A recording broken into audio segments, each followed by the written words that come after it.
Here we came too far, in the darkest days, don't know where we are, or who we are. Here we came too far, in the darkest days, don't know where we are, or who we are.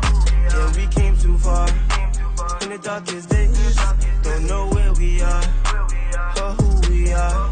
Here we came too far, in the darkest. What up, y'all? Planet of Fakes here, and this video is just about the 3 guys that hacked Twitter. I don't consider what they did hacking if they compromised a Twitter employee to gain access to the internal intranet. That's not hacking. That's actually just a legal entry because he's not an employee, but it's not hacking.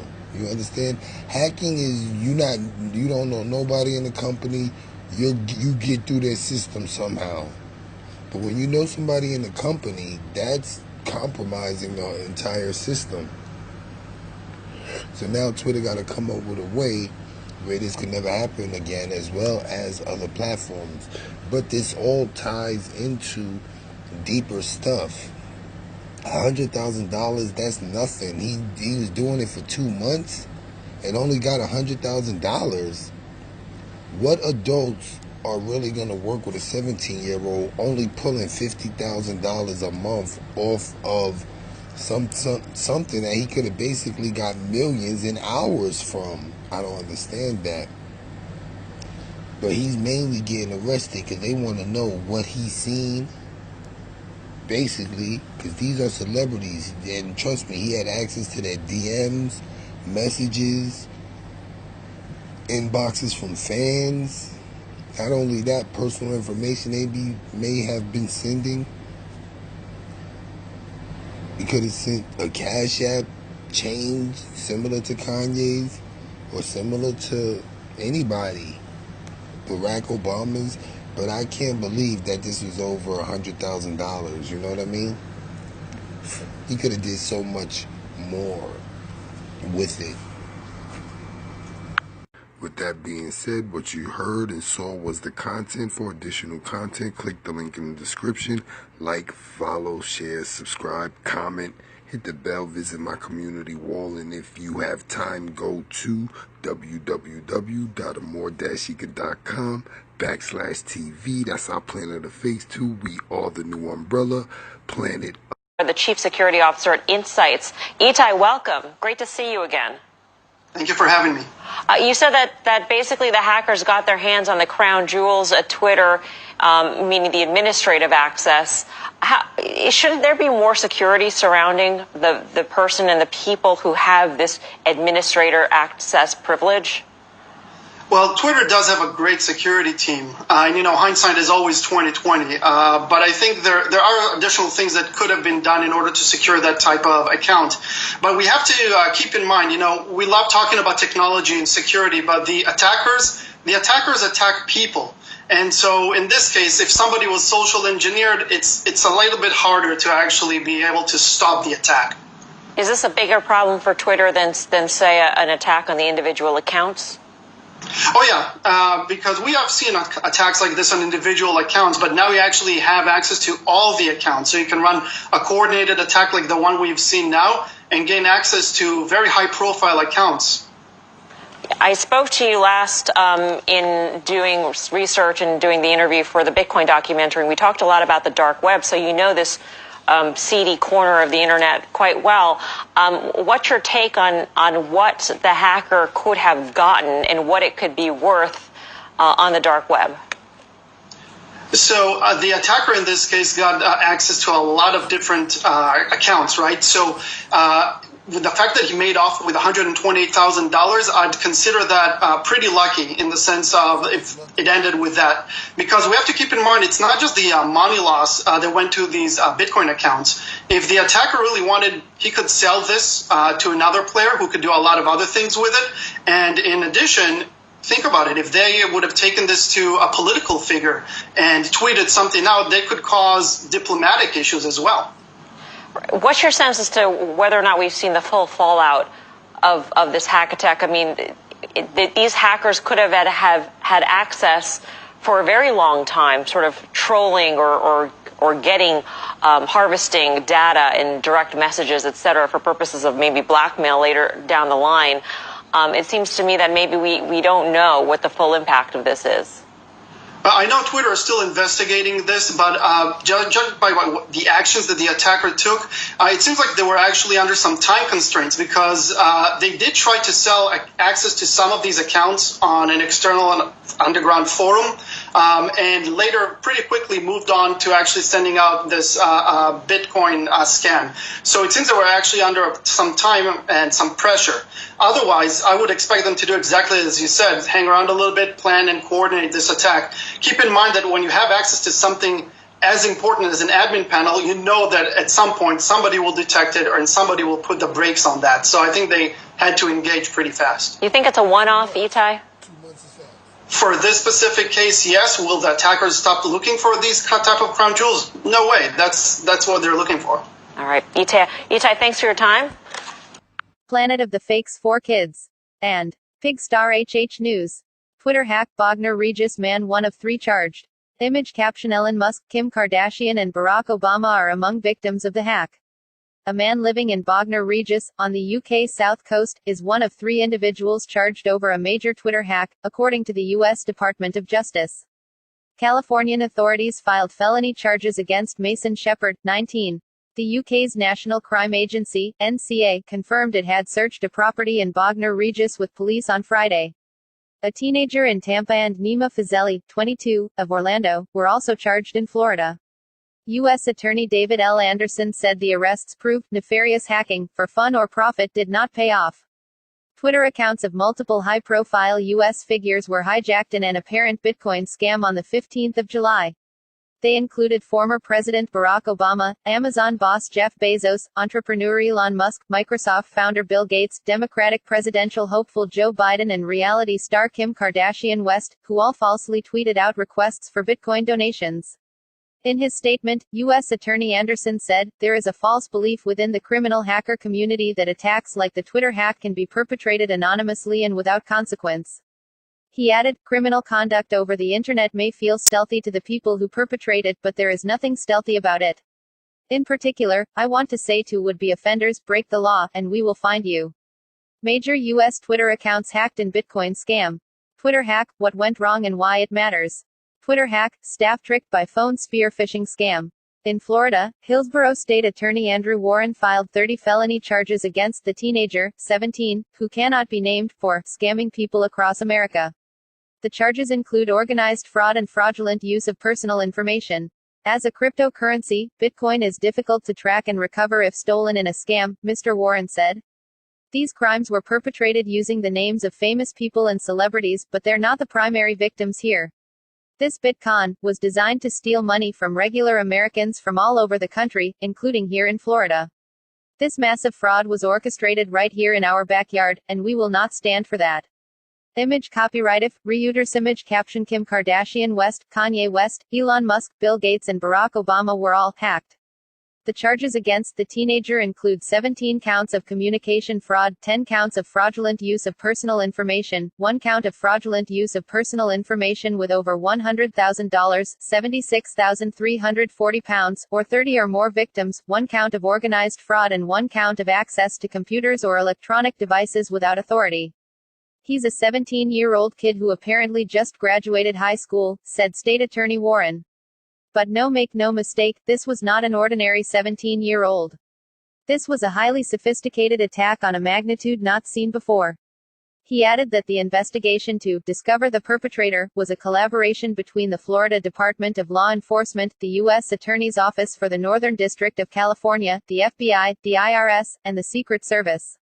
The teenager lives in Tampa, Florida and so will be prosecuted by Hillsborough state authorities. Twitter said in a statement, "We appreciate the swift actions of law enforcement in this investigation and will continue to cooperate as the case progresses. For our part, we are focused on being transparent and providing updates regularly." After the hack, Twitter said the hackers had targeted its employees with access to internal systems and tools. It added that significant steps had been taken to limit access to such internal systems and tools while the company's investigation continued. According to BBC cybersecurity reporter Joe Tidy, the consensus in the information security community is that Twitter's employees were likely duped by a spear phishing attack via a phone call. This involves using friendly persuasion and trickery to get victims to hand over crucial information that enables hackers to infiltrate a company's systems. Full video link in the description. Like, follow, share, subscribe, and comment, hit the bell. And, if you have time, thank you very much. Charged by the state here and not the feds. That's because this was such a serious crime. Prosecutors wanted to charge him as an adult, and that is possible under Florida law. Tonight, 17-year-old Graham Clark is being called the mastermind of the most high-profile attack in Twitter's history. About Graham? 8 on Your Side spoke with a woman who identified herself as Clark's sister. We're told he attended Gaither High School in Tampa. I love my brother. I don't know anything about the situation. He's going to be all right. That's it. Hillsborough County State Attorney Andrew Warren has charged Clark with 30 felonies, including organized fraud, communications fraud, and fraudulent use of personal information. This was a very massive attack. What was his training? He's a 17-year-old kid who apparently just graduated high school. But make no mistake, this was not an ordinary 17-year-old. It's alleged that Clark compromised a Twitter employee in order to gain access to internal accounts. On July 15th, prosecutors say he hacked the accounts of famous users like Barack Obama and Bill Gates to ask for Bitcoin, claiming to double their money. In total, he allegedly got away with more than $100,000 in cryptocurrency. Do you know how long it took him to come up with this scheme and implement it? Yeah, the scheme to defraud we've charged ranges from May 3rd of 2020 to July 16th of 2020. So 2.5 months there. Now, 3 people have been charged in connection with this, a suspect in the UK and also a man in Orlando. But again, we are told that the mastermind is Clark, and he will go before a judge for the first time tomorrow. Live in the Tampa News Center.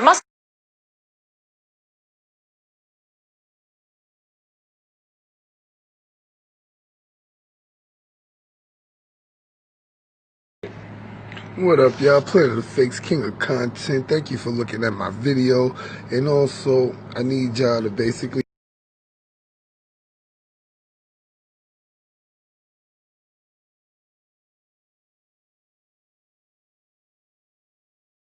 Hi, what up, y'all? Planet of the Fakes here for Others in Pigstar HH News.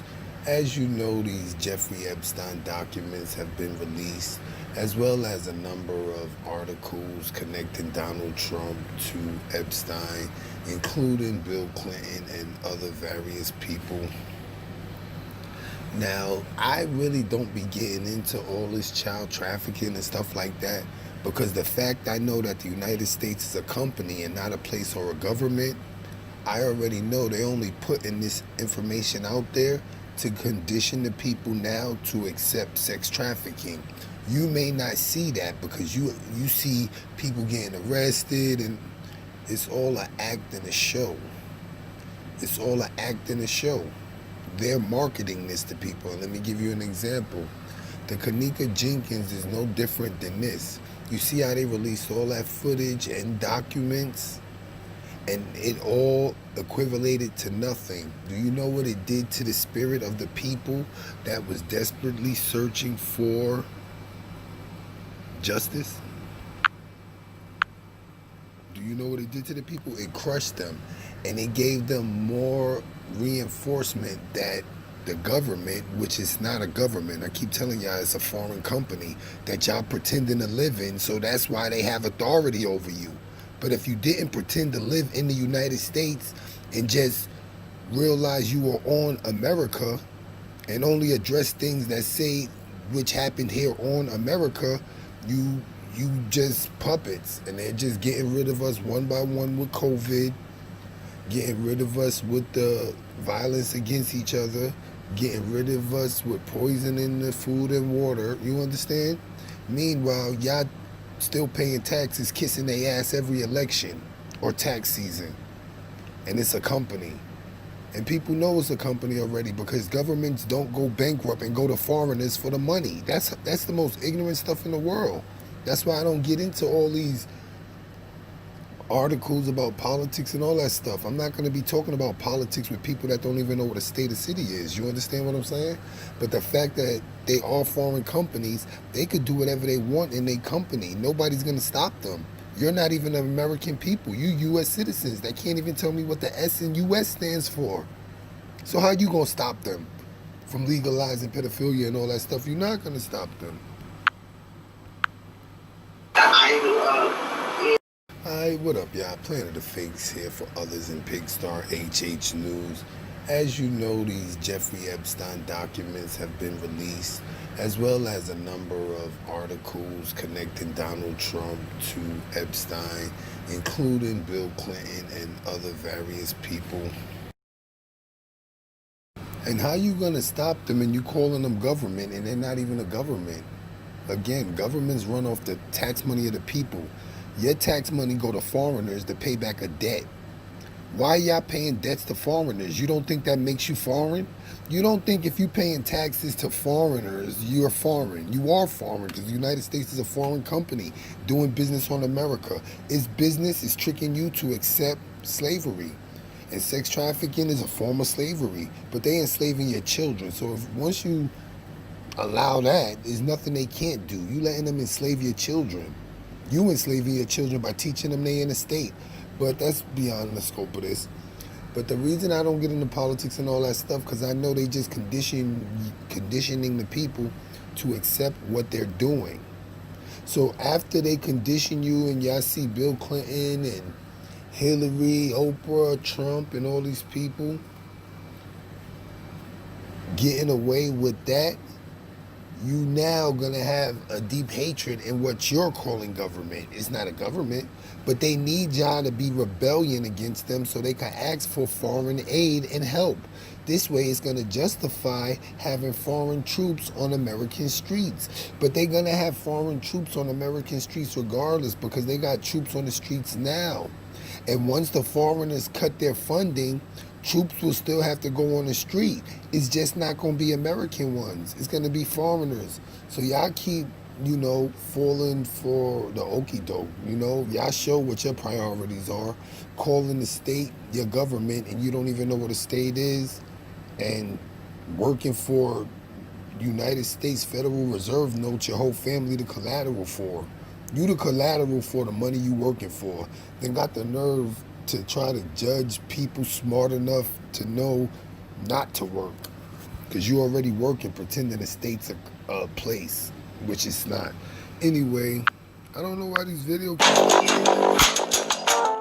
it's like 5 minutes long, but the joint just keeps stopping.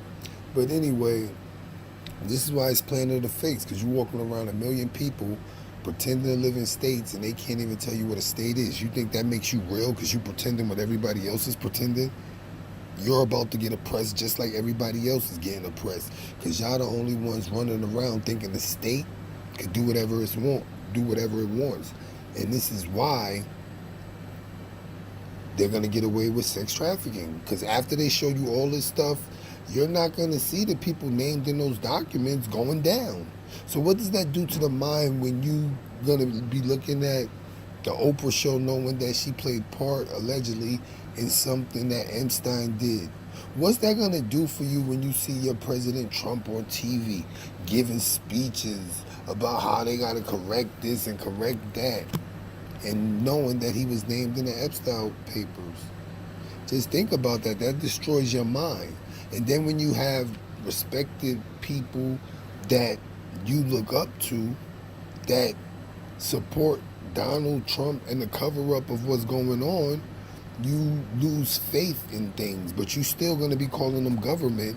So you got this foreign company doing all this illegal stuff in front of you, but the fact that you believe it's a government because they could throw you in jail with your signature, you're not going to say nothing either. You're part of the cover-up. You part of the cover-up that the United States is not America, because you wake up every morning and say you in the United States thinking that America is the United States.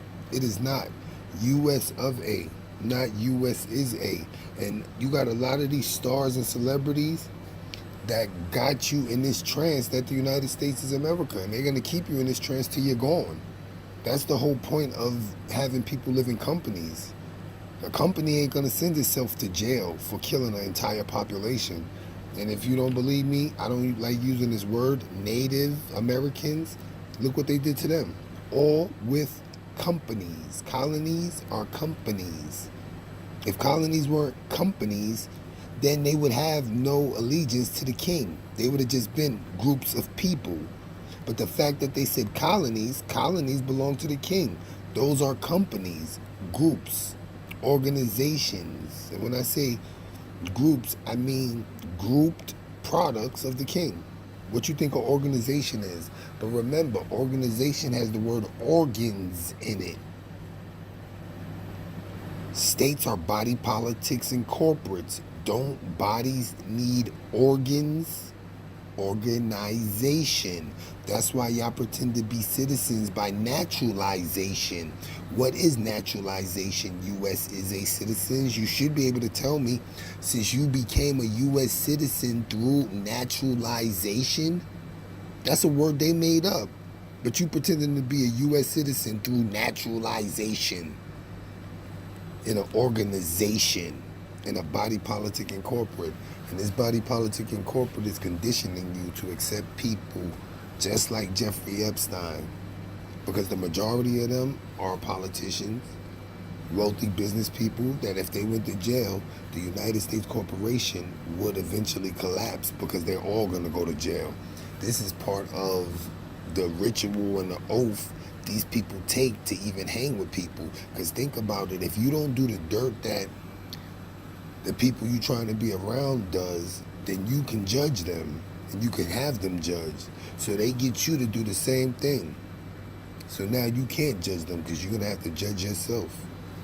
Then I just do a video with Jenna Jameson, trying to let people know that she's familiar with what's going on.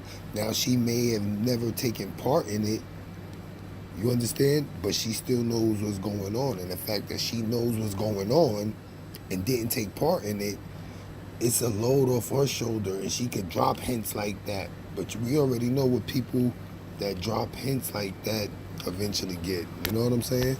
So check these videos out right now. This is Epstein and the Survivorvich case, and just a couple of articles linking Epstein and Donald Trump.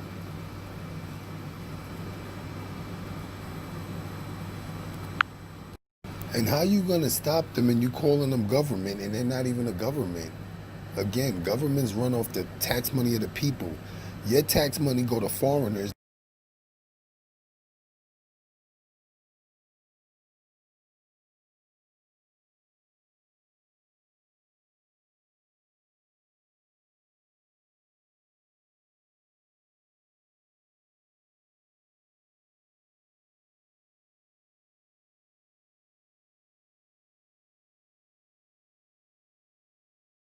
Planet of the Fakes 4 Kids. And Pig Star HH News. Here is what happened in the Cernovich case involving Jeff Epstein. This is tricky and involves a lot of legal nuance, so here's the summary. Lawsuits filed in federal court must be public. The lawsuit against Epstein was sealed. I sued to unseal the records. The judge ruled against me, so I appealed. The Reporters Committee for Freedom of the Press joined my appeal. The Miami Herald sued using my legal theory, lost, and appealed. In February, the Miami Herald and Cernovich will argue in the Second Circuit Court of Appeals. This is expensive, and here's where you can help. Here's the longer story. One of Jeffrey Epstein's abuse victims sued Ghislaine Maxwell, alleging that Maxwell was a madam for a massive international sex trafficking ring. Read the story here and here. Cernovich Media filed a lawsuit to unseal the records. The trial court denied Cernovich's motion, and we have appealed the Second Circuit Court of Appeals. Read my lawsuit here.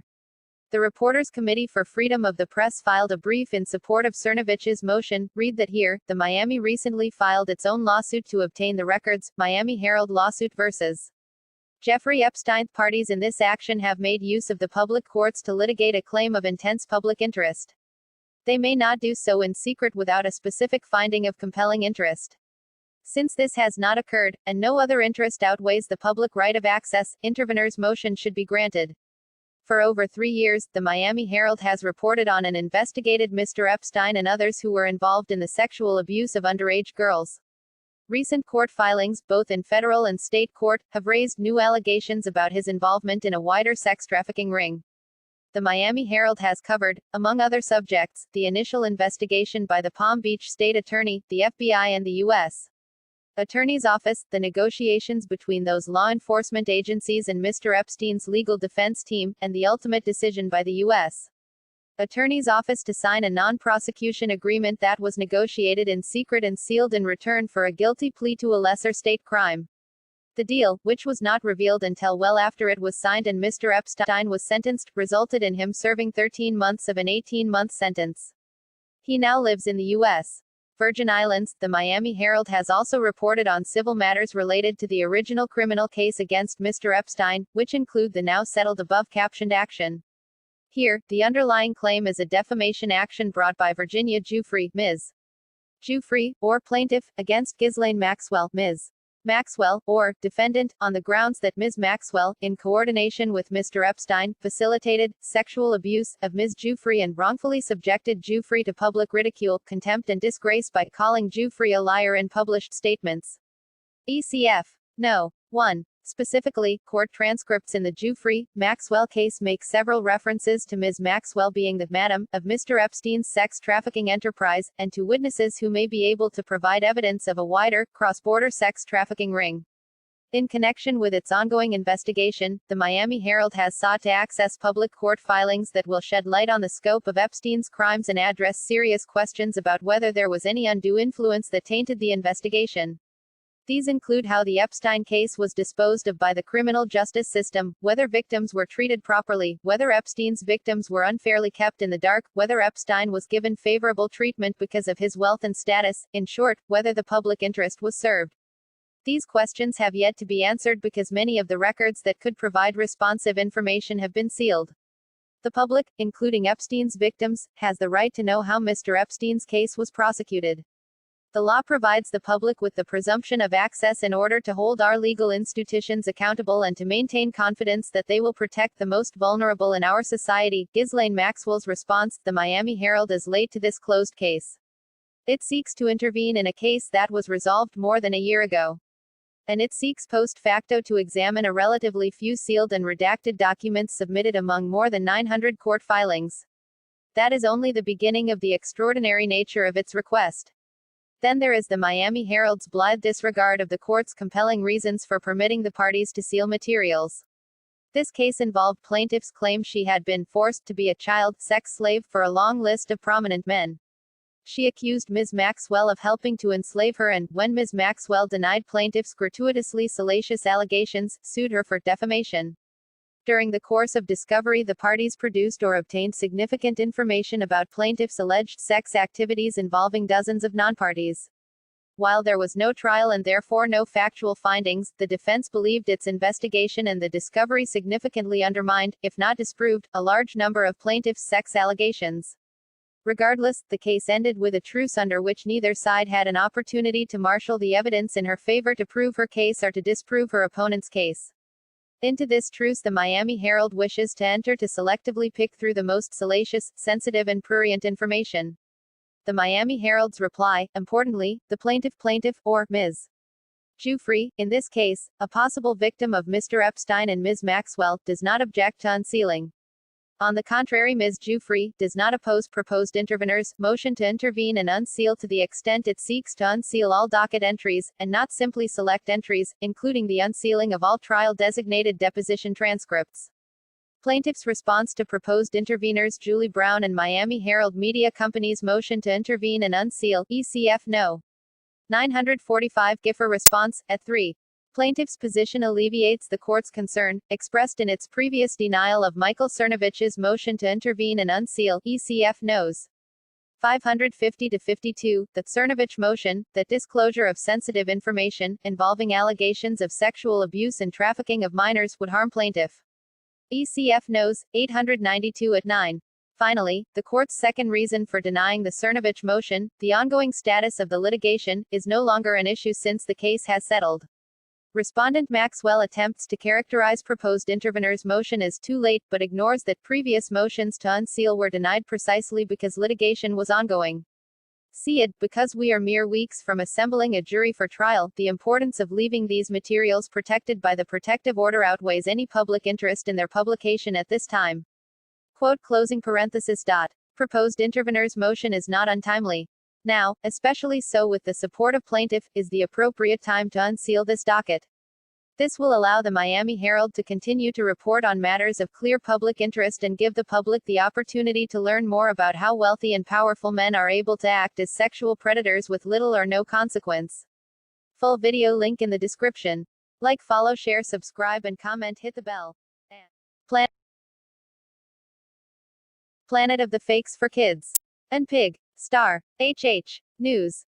Stephen Hawking named in Epstein files as court asks for photos, videos with Virginia Giuffre.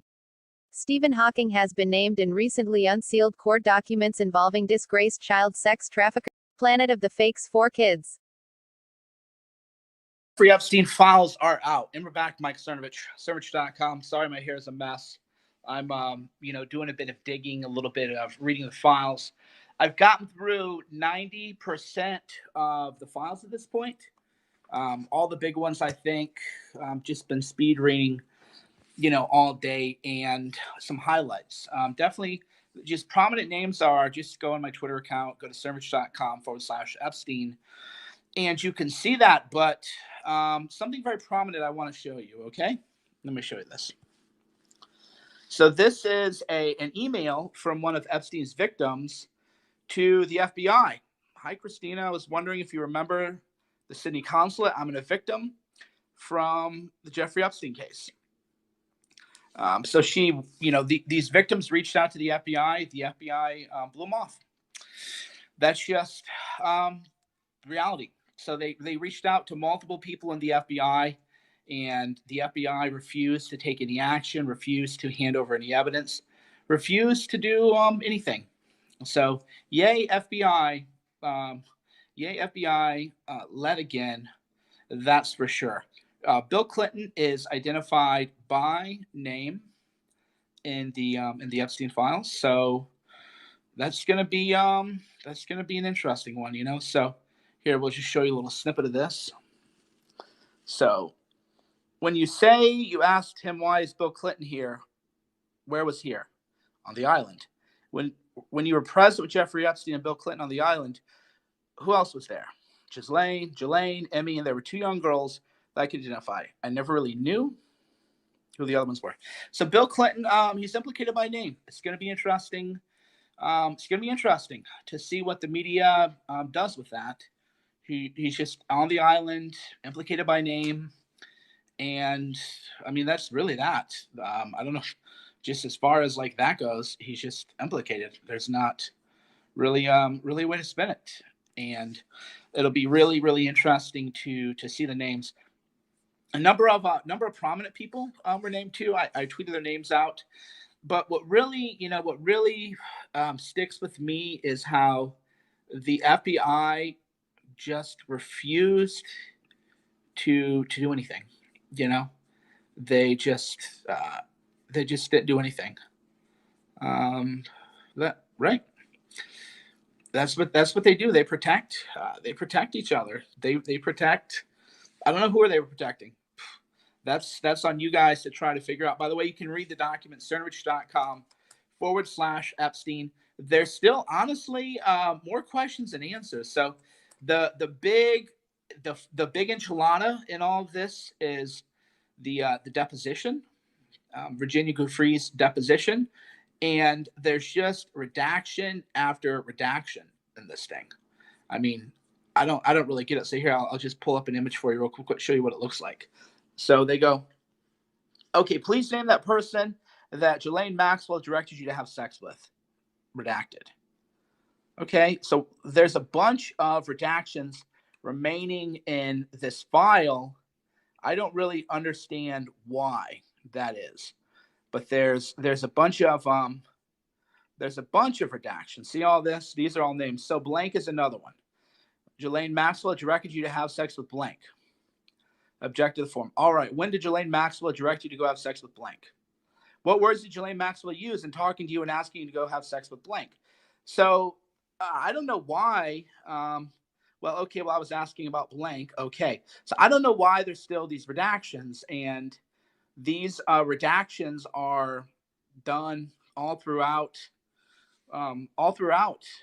Now, some people are saying that there's an unredacted copy, that there was an error or something like that, but I haven't been able to confirm that yet. And that's that. So where did I find it? I mean, come on, try to keep up. I've been litigating this case. I was the one who got the ball rolling on this, just objectively true. And I noticed I'm following a lot of lefty accounts, and I'm not seeing them mentioning the Bill Clinton thing, which is interesting. It's always interesting how people, like, I'll mention Alan Dershowitz was identified in the documents. Why? Because he's identified the documents. It's not really a thing, Just if you're identified, you're identified. And I uploaded the full deposition to cernovich.com/Epstein, and the Clinton stuff, a little peculiar, to be honest. I don't know how you hide that. I don't know how to hide that from people. By the way, a lot of people wondering how you can help out. You can go to paypal.me/Cernovich, paypal.me/CERNOVICH. There's apparently a lot of people who don't know that I was the one who initially filed this lawsuit because of the fucking smears against me, and that's just the way my life is. But to their credit, the Miami Herald and Julie Brown have accurately reported on my involvement with the case. So what happened is I filed to get records, lost, then went on appeal. Then the Miami Herald filed a lawsuit, joined mine, and has been all the way honest. You want to DM me that Pastebin link? So yeah, DM me that Pastebin link, and then I'll check it out and see if the redactions are really out of that. So yeah, it's not about taking credit, by the way. It's just about a lot of people talk about a lot of things, and not a lot of people take action. So when I'm hard on people, it's not like I don't walk my talk, right? When I'm telling people do something, make something happen, it's not like I'm out here not doing anything. There's only so much one guy can do. And honestly, if it weren't for Julie Brown and the Miami Herald, this thing would not be nearly as big as it was. So, I mean, I'll take credit for whatever, but just what, they have done has been immense in all of this. So I don't know what to tell you, man. The FBI blows off. It's just kind of a weird term to use, but the FBI ignores victims of sex trafficking. And that's, again, in the emails. You can see these girls, women, I guess, at the time, reaching out to the FBI, begging them. Dershowitz is in a defamation lawsuit against, I think against Virginia Roberts. But so he claims that he had no involvement and that they're lying, and then he sued them for defamation, or they sued him. One or the other. I haven't really kept track of that. But I do know that, Ghislaine Maxwell's deposition is not in this file, which I don't know if that would be because it would prejudice. Maybe Will Chamberlain would have an opinion on this, or any of the lawyers watching. So Ghislaine Maxwell's deposition is not in this. Maybe it would prejudice her criminal case. That's the only thing that I can think of, right? Why wasn't her deposition included in these materials? I don't really know about that. I could just think that because there's a pending criminal case, then they don't want to use. I don't know. I don't understand, actually. They're so whatever. We don't have Ghislaine Maxwell's depositions, and I don't know, but we're gonna go see. And a lot of people say maybe Trump was involved or whatever. My answer to that is, okay, we'll see. I don't know who the names are that are redacted. I do know that Bill Clinton is named in the documents for a fact. I do know that Dershowitz's names are in there for a fact. I do know that Bill Richardson, the libertarian, not MAGA Bill. We love MAGA Bill. Sorry, Bill. Your name must have been embedded in my unconscious. Bill Richardson the governor, not Bill Mitchell, the MAGA guy who people like, and he's a fun guy and everything like that. God, what a slip. Anyway, I'm sorry, Bill. I don't apologize much, but that was a weird slip of the tongue. But Bill Richardson, the governor, or former libertarian guy, is listed. Dershowitz, some financiers, it's not. Bill Mitchell's a good guy. We're not saying anything like that. And so some people are saying that the redactions are out. So I'm going to go and try to find out if the redacted names are indeed out. And if so, we'll see where the evidence falls. Thanks so much.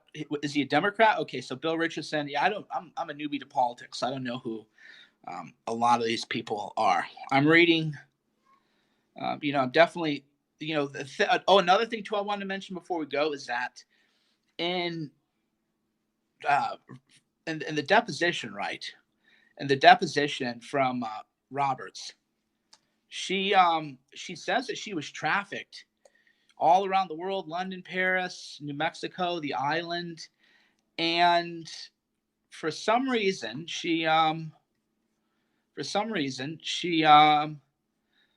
the feds didn't initially charge an SDNY of the Mann Act stuff, right? So the mystery remains: why is it that when a victim testifies to have been trafficked all around the world and all around the country, the only charges brought are a very narrow subset of charges that gave enough people to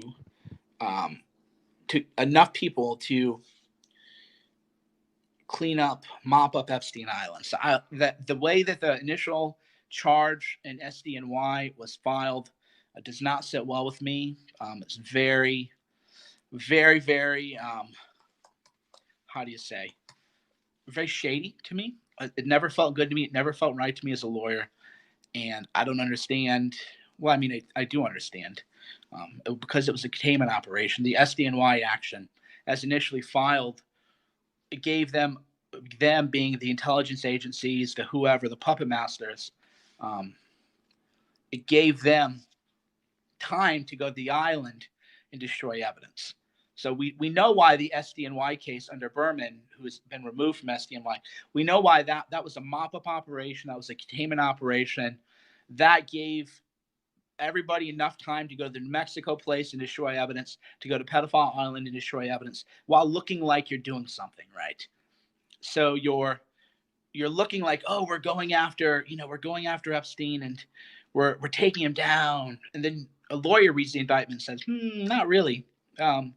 Not really. This is particularly not very strong. And you're just like, no, this is not a very strong case. Why did you do that? And I mean, the answer is the containment. The FBI ignored the victim's containment operation. We'll see. We're going to see tonight. Orange Man bad, because people are saying Trump was implicated. It's like, okay, well, look, we'll see if he's in the files. Bill Clinton is named, though. So if you want to play that game, it's like Bill Clinton's named, and they're claiming, Trump is somehow connected too. And I don't know, my friends. We will see, but we'll keep going and we'll keep digging. And thanks for the support. You can go to cernovich.com/Epstein, CERNOVICH /EPSTEIN. I'll be updating and uploading more documents and getting more information out there in real time. Planet of the Fakes 4 Kids and Pigstar HH News. Here is what happened in the Cernovich case involving Jeff Epstein. This is tricky and involves a lot of legal. Planet of the Fakes for Kids and Pig Star HH News. Stephen Hawking named in Epstein files as court asks for photos, videos with Virginia Giuffre. Stephen Hawking has been named in recently unsealed court documents involving disgraced child sex trafficker Jeffrey Epstein and his alleged collaborator Ghislaine Maxwell. The files were unveiled as part of the civil litigation against Maxwell, who faces charges of aiding Epstein's sexual abuse of young girls. They stem from a 2015 civil action brought against Maxwell by Epstein accuser Virginia Giuffre, who has claimed she was lured by Maxwell at age 15 into becoming involved with the alleged sex ring. Renowned physicist Hawking is listed in the document as per a request for Giuffre to provide photos and videos of her with a certain number of listed individuals. The request states, all photographs or video containing any image of you and the following individuals. To the extent you have such photographs and video in their original, native format, please produce them in that format, not a paper copy. Aside from Hawking, the other individuals listed in the request are Ghislaine Maxwell, Alan Dershowitz, Jeffrey Epstein, Prince Andrew, Ron Eppinger, Bill Clinton and Al Gore. In 2015, The Independent reported that Hawking was among the guests on the billionaire's private Caribbean island, Little Street. James, in 2006. The trip was reportedly part of a science conference on the neighboring island Street. Thomas. Physicist Stephen Hawking smiles at a symposium to honor his birthday at the Center for Mathematical Sciences at the University of Cambridge, January 11, 2002 in Cambridge, England. Scion Touhig, Getty Images. The documents also contain personal emails between Epstein and Maxwell as well as information from a discussion between Jeffrey and her lawyer. According to The Guardian, Manhattan Federal Court Judge Loretta Preska ruled on July 23 to unseal the documents. She said, the court finds that the countervailing interests identified failed to rebut the presumption of public access. Full video link in the description. Like, follow, share, subscribe and comment, hit the bell. And, if you have time, thank you very, very, very much. Go to www.amor.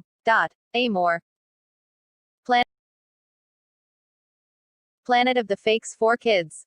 And Pigstar HH News. In 1992, Trump held VIP party with just himself, Epstein, and 28 women. Donald Trump threw an exclusive party for himself and Jeffrey Epstein, bringing in 28 women as entertainment. According to the New York Times, Trump once threw an exclusive party at his Mar-a-Lago club in Palm Beach, complete with more than 24 women, but only he and Epstein were on the guest list. The year was 1992 and the event was a calendar girl competition, the Times wrote. Something that George Horaney, a Florida-based businessman who ran American Dream Enterprise, had organized at Mr. Trump's request.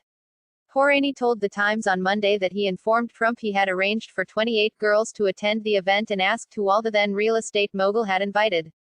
Trump replied that it would be solely Epstein and himself at the party. I said, Donald, this is supposed to be a party with VIPs. You're telling me it's you and Epstein? Horaney recounted in the interview. He then voiced his concern to Trump. Horaney recalled, I said, look, Donald, I know Jeff really well, I can't have him going after younger girls. He said, look, I'm putting my name on this. I wouldn't put my name on it and have a scandal. Horaney told the Times he pretty much had to ban Jeff from my events. Trump didn't care about that. Trump highlighted this week that he has not spoken to Epstein in 15 years and said he was not a fan of the fallen socialite. The White House did not respond to the Times' request for comment. Both Trump and Epstein were accused of child rape in the same 2016 lawsuit. Jane Doe accused Trump and Epstein of rape, sexual abuse, assault, and threats of death among other things. In 2016, plaintiff Jane Doe filed a complaint in federal court against Donald Trump and Jeffrey Epstein. Jane Doe is a pseudonym, as the lawsuit involves personal information that could lead to retaliation against her. The case states plaintiff was subject to acts of rape, sexual misconduct, criminal sexual acts, sexual abuse, forcible touching, assault, battery, intentional and reckless infliction of emotional distress, duress, false imprisonment, and threats of death and/or serious bodily injury by the defendants that took place at several parties during the summer months of 1994. During 1994, Doe was 13 years old, which is below the age of legal consent in New York. Moreover, both Trump and Epstein knew of her age. She was convinced to come to Epstein's parties as she was promised money and a modeling career for her attendance. Other minors were also at the parties. Trump was in attendance for at least 4 parties. Doe alleges that at these 4 separate parties, Trump initiated sexual contact with her. The 4th time, Trump tied plaintiff to a bed, exposed himself to plaintiff, and then proceeded to forcibly rape plaintiff. While the assault was happening, plaintiff loudly pleaded with defendant Trump to stop. Trump responded by violently striking plaintiff in the face with his open hand and screaming that he could do whatever he wanted. Following the sexual assault, Trump threatened to harm or kill the plaintiff and her family if she were to reveal that he raped her, per the complaint.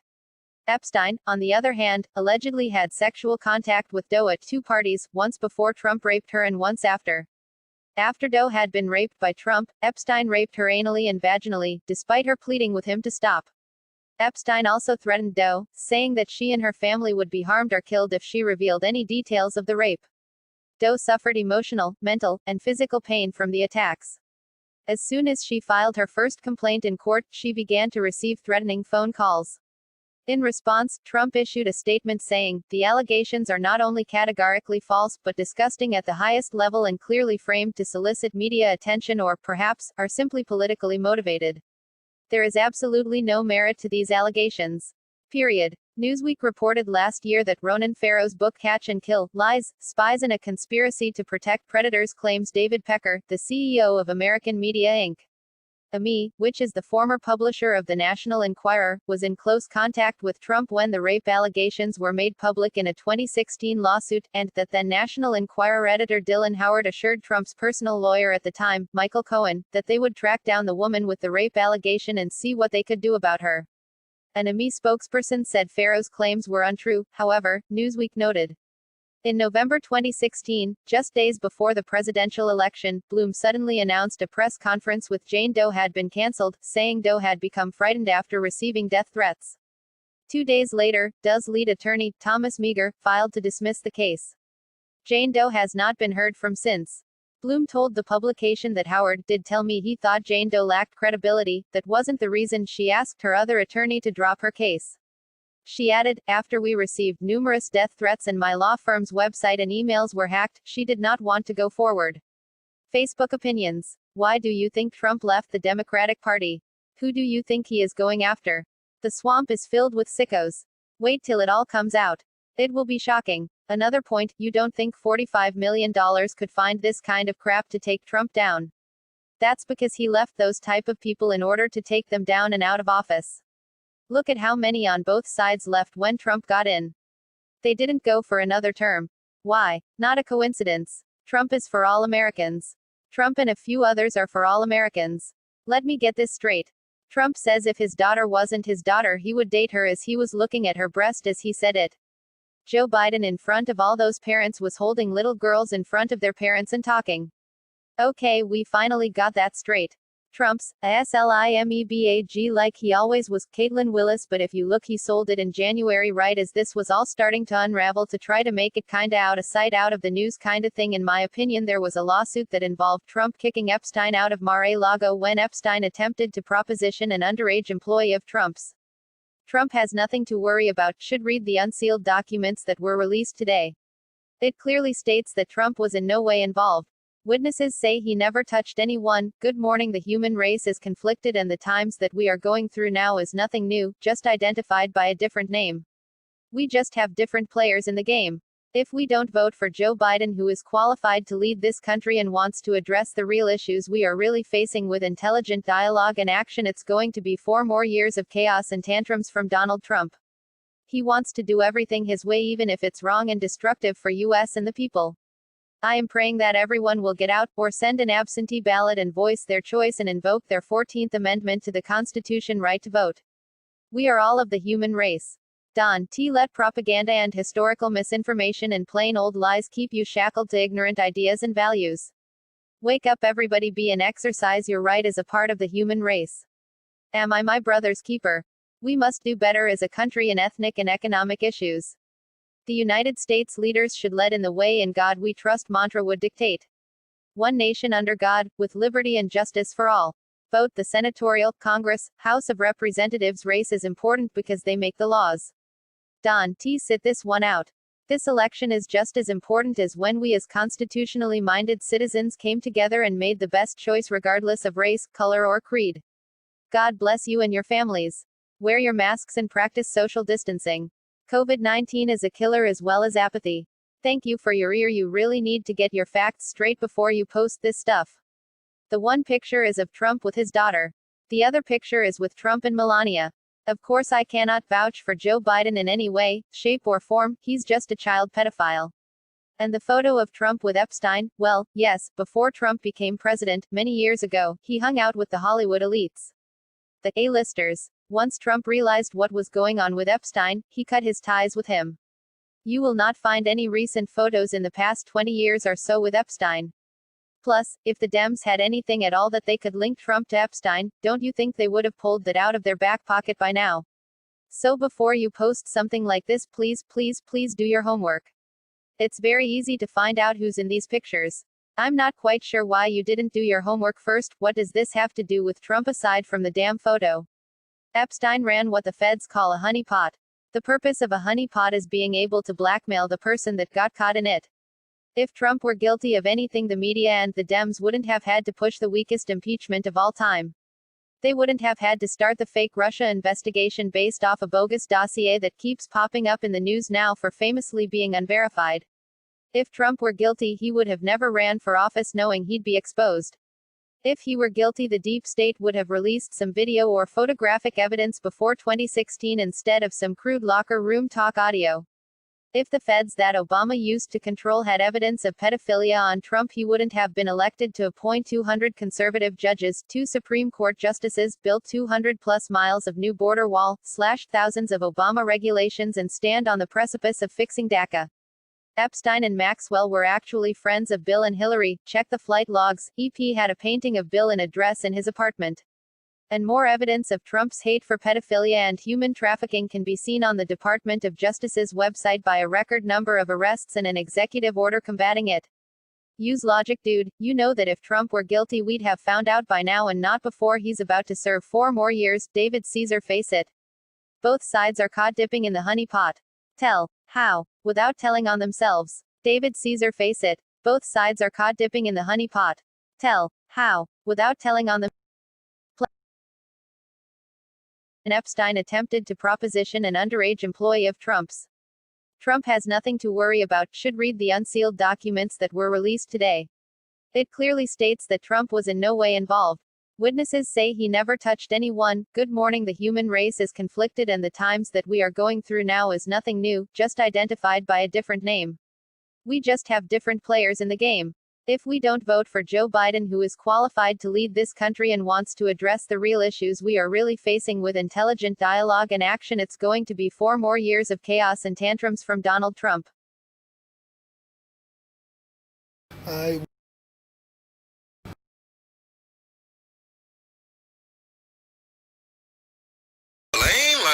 Ghislaine Maxwell just appeared in court today. I'm pretty sure y'all know who she is, but I'm gonna go ahead and say she's the lady that's been by Jeffrey Epstein's side all these years. Well, sis appeared in court today. Hold on, I'm about to stop calling her sis, because sis is a term of endearment that I use. That woman appeared in court today and pled not guilty to the charges levied against her. So essentially what she's saying is all this stuff we know about Jeffrey, she didn't have no parts in it and she's not responsible. Now, we have had actual victims come out and say that Ghislaine not only groomed them for Jeffrey and for his other confidants that was running amok in the mansions, sometimes she even participated in the sexual acts with them while they were children. And you gonna play in our face and tell us not guilty? Now, I understand don't nobody want to go to jail, but don't play with us like that. Girl, go ahead and plead guilty and work you out a little deal and start telling on everybody else. Now, when you work that deal out, if the prosecutors is listening, we still want her to do some jail time. But she could work out a little deal because we need to get all these predators off the street.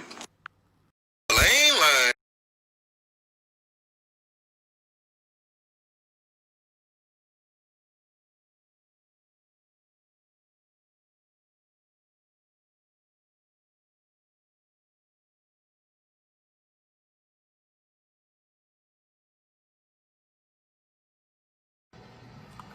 Smash Evans, highly dysfunctional, man. And today's conversation is about these pedophiles in Hollywood, these pedophiles in the government. And all these people are rich and powerful people. Harvey Weinstein was friends with Oprah. She came at R. Kelly. She came at Bill Cosby. She even came at Michael Jackson. But she ain't say nothing about Harvey Weinstein. And because she knew his history goes back 30 years. Jeffrey Epstein was arrested for rape before. Go to my YouTube channel and check exposing Jeffrey Epstein out. He was already a pedophile before he got caught the last time and killed himself. Everybody knew, but they still visited his island. Come on now. If I'm going to a drug dealer's house hanging out, either he's my friend or I want something he has. But here it is. These people are visiting islands and you think they just was hanging out. You know what I'm saying? They was going to AIDS charity events, raping children. Facts. Bill Clinton, Hillary Clinton, all was hanging with Jeffrey Epstein. Donald Trump. The list goes on and on. Kevin Spacey. We already see what Kevin Spacey's going through. These are all fucking pedophiles, man. rich and powerful pedophiles. And they all know this is a community. They all know, and they all okay with it. Because this is a game played by the rich and powerful. And somebody has to say something, man. Somebody has to say something. Here it is. They can justify killing Breonna Taylor because of affiliation with criminals. Not that she was a criminal, but affiliation. But here it is. Donald Trump is still president. Here it is. Bill Clinton is walking around getting presidential favors. He's not in jail. Hillary Clinton was known to laugh at a 12-year-old rape victim. She still supports her husband. She has thanked other accusers for not going in on her husband. Because she wants to protect her power. She wants to protect her name. And as a family member, I don't know if I can go against that. But as a public, we got to go against that. We got to go against it. These people still run the country, man. They still run the country. They still make policy. They still dictate laws. Our brothers, our sisters go to jail for crimes smaller, 10 years, 20 years out of their life. Bill Clinton, Hillary Clinton, Donald Trump, Harvey Weinstein, all these people are pedophiles. They had 12-year-old girls. Miss Maxwell, whenever you see a pedophile combo, like a man and woman combo, they always vicious. Look it up. Do the history, man. Do the history. And it's a game by the rich and powerful, so it's always confusion. That's why you see corporate people, he raped 200 people, nobody paid attention. We all just getting awareness now. And it's been here, man. It's in our families. Just think about it. When it happens in our family, it's like people don't know what to deal with, and nobody gets help, nobody gets therapy. And, you know, I've been sexually abused myself, so I know how it feels that the family turn a blind eye, and you have to struggle with things on your own. And this is one of the ways I'm bringing awareness to it. You know what I'm saying? Because molestation is very, very serious, man. It happens in our home. It happens in our family. It happens to our children. And it's been going on for centuries, and it turns a blind eye. People do not know how to deal with it because it's been going on so long. And everybody feels like they're not getting justice. You know what I'm saying? They're not getting justice. They're not getting heard. They're not getting therapy because they don't have the proper tools or the proper awareness to get the help that they need. They go through their life struggling, people judging them, and you don't know what kind of problems they have, man. You know how many problems a sexual abuser go through, man, in life? I mean, somebody that was abused by, molested or been sexually abused, you know how many things they go through mentally, emotionally, trying to have a normal life?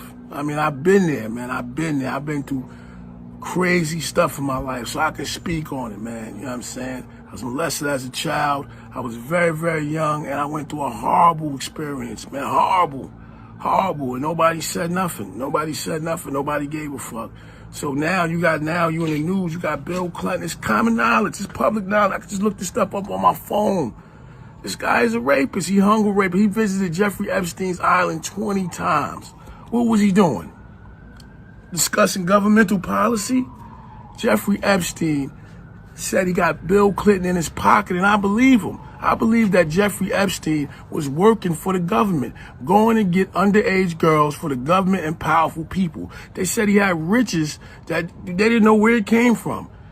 And all of a sudden, oh, he's in debt, or he owed this, he owed that after he died. No, the government took that money, man. Straight up. Prince Andrew, these are powerful people.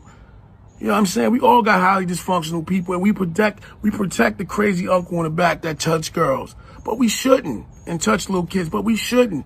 You think they ain't protecting Prince Andrews? He has unlimited resources at his disposal. Bill Clinton, the same thing. The man won presidency. Here it is. If I get one fight, I can't run for presidency. They'd be tarnishing my record. But this guy has been on trial. He's been accused. These women are still alive. They done made documentaries. They done did interviews.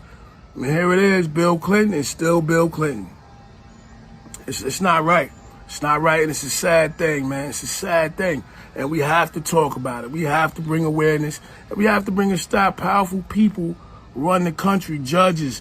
Look at the church, the Catholic Church, but molesting children, getting away with it. We should be canceling the whole Catholic movement. The whole Roman Empire should be canceled, if you ask me. The Pope all the way down. These people are still celebrated. Why? Why? What do they do so special? The world is fucked up. We can give somebody else those titles. Why? I'm just saying, man. For years, century, in America, people don't know what to do because America has turned a blind eye. It's confused us. We don't even know if it's wrong. It's terribly wrong, man.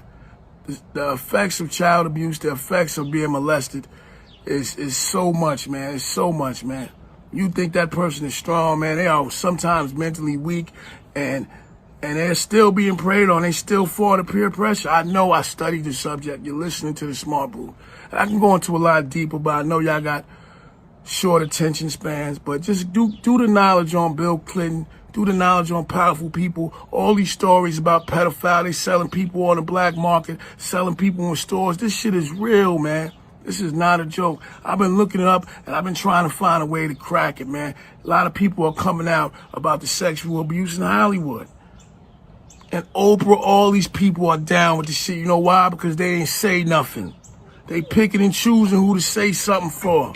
And that shit is not right. If you're going to do right, do right. Don't pick and choose for ratings or to make a big splash. We got R. Kelly in jail. Bill Cosby in jail. They had to fight to get Harvey Weinstein in jail. But guess what? Donald Trump, Bill Clinton, all these people are still free. Hillary Clinton. These are evil people, man. Evil people. So what? They did good sometimes. Bill Cosby did good too. I'm not trying to stand up for anybody, pedophiles on either side. I'm just saying, let's keep it fair. Let's keep it fair. If you're guilty by association, speculation, then niggas is guilty, man. Because if I'm hanging out with a pedophile that gets girls and he's a pimp and he get bitches, and I'm hanging out with him because he get bitches. And they was hanging out with Jeffrey Epstein, visiting his island because he had underage girls having orgies, doing foul shit, sniffing coke, and getting high, man. And these are the people that run our country. And yeah, we judge each other in our family. And we don't do nothing about this. I'm telling you, judges, all of these people, the church, all these people should be finished, man. We should tear all of this shit down. It's fucked up. It's fucked up. Powerful people doing fucked up shit.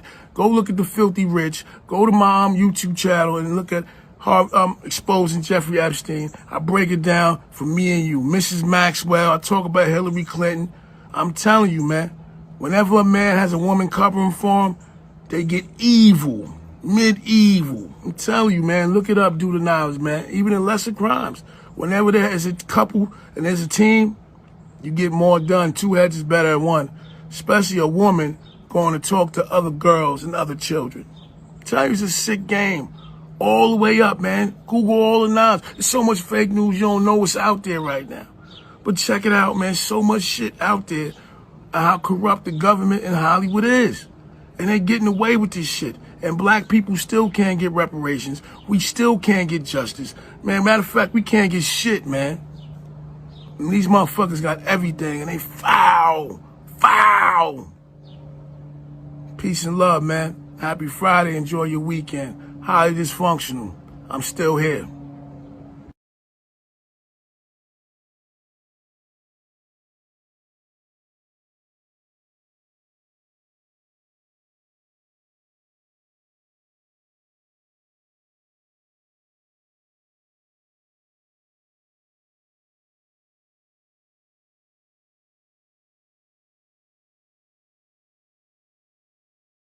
What up, y'all? Planet of Fakes here, and it looked like Naomi Campbell deleted her Instagram after, you know, all this Epstein stuff.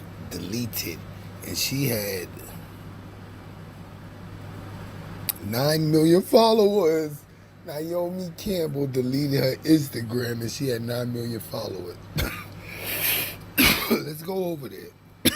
Let's make sure. What was her joint? At Naomi, I bet. Alright, so we did some checking and it's not deleted. Look. It's not deleted. She's here. So she's here. She probably deactivated it to get some of her pictures with people connected with Epstein or whatever. Where's Naomi Campbell from? Isn't she from like another country anyway? Yeah, so she removed it. Yeah, she don't got too many pictures with them anymore. Alright. So Naomi deleted her Instagram and then brought it back. No problem. Okay, so I'm in the comments of the post that I just showed you, right? And somebody went and saw that Naomi's profile was still there, so they put the picture in the comments. And the person that posted the original post, look what they did. They posted after them, and after they posted after them, look, no post yet. You see that? Alright, so here go people linking Wayfair to Epstein. Epstein is just a Jewish surname. There's no chance he's related to that Epstein, right? This is Julius Epstein, father of Seymour George Epstein. Drumroll. Niraj Shah, co-founder, co-chairman. And you see that Federal Reserve Bank? What did I tell you people working for? Federal Reserve notes, they're the collateral for. So he's not only with welfare, he's with the Federal Reserve. And that's the foreign company your company gets loans from.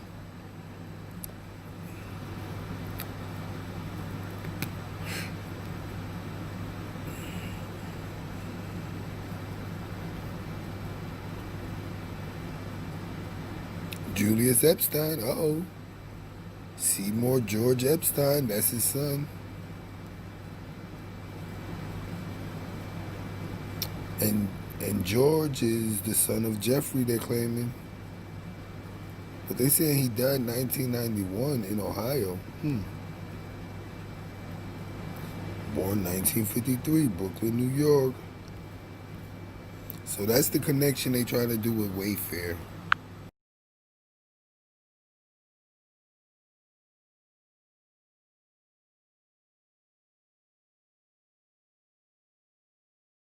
What up, y'all? Planet of Fakes here. And it looked like Naomi Campbell deleted her Instagram after, all this Epstein stuff. Deleted. And she had 9 million followers. Naomi Campbell deleted her Instagram.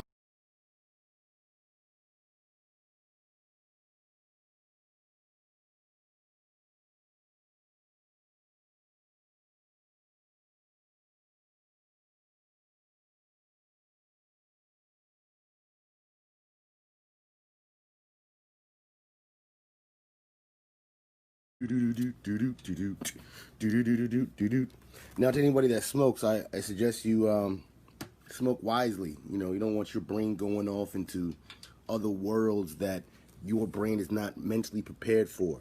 I had some friends a couple weeks back. They did acid, and I've never done acid. I'm not a big fan of chemical drugs. Okay, but what I know is that acid made Bill Gates think of Apple, the product Apple, right? The concept of Apple, the company. So I'm not knocking what acid can do for you, but Mr. Forbes also said, after thinking of Apple, the company, right?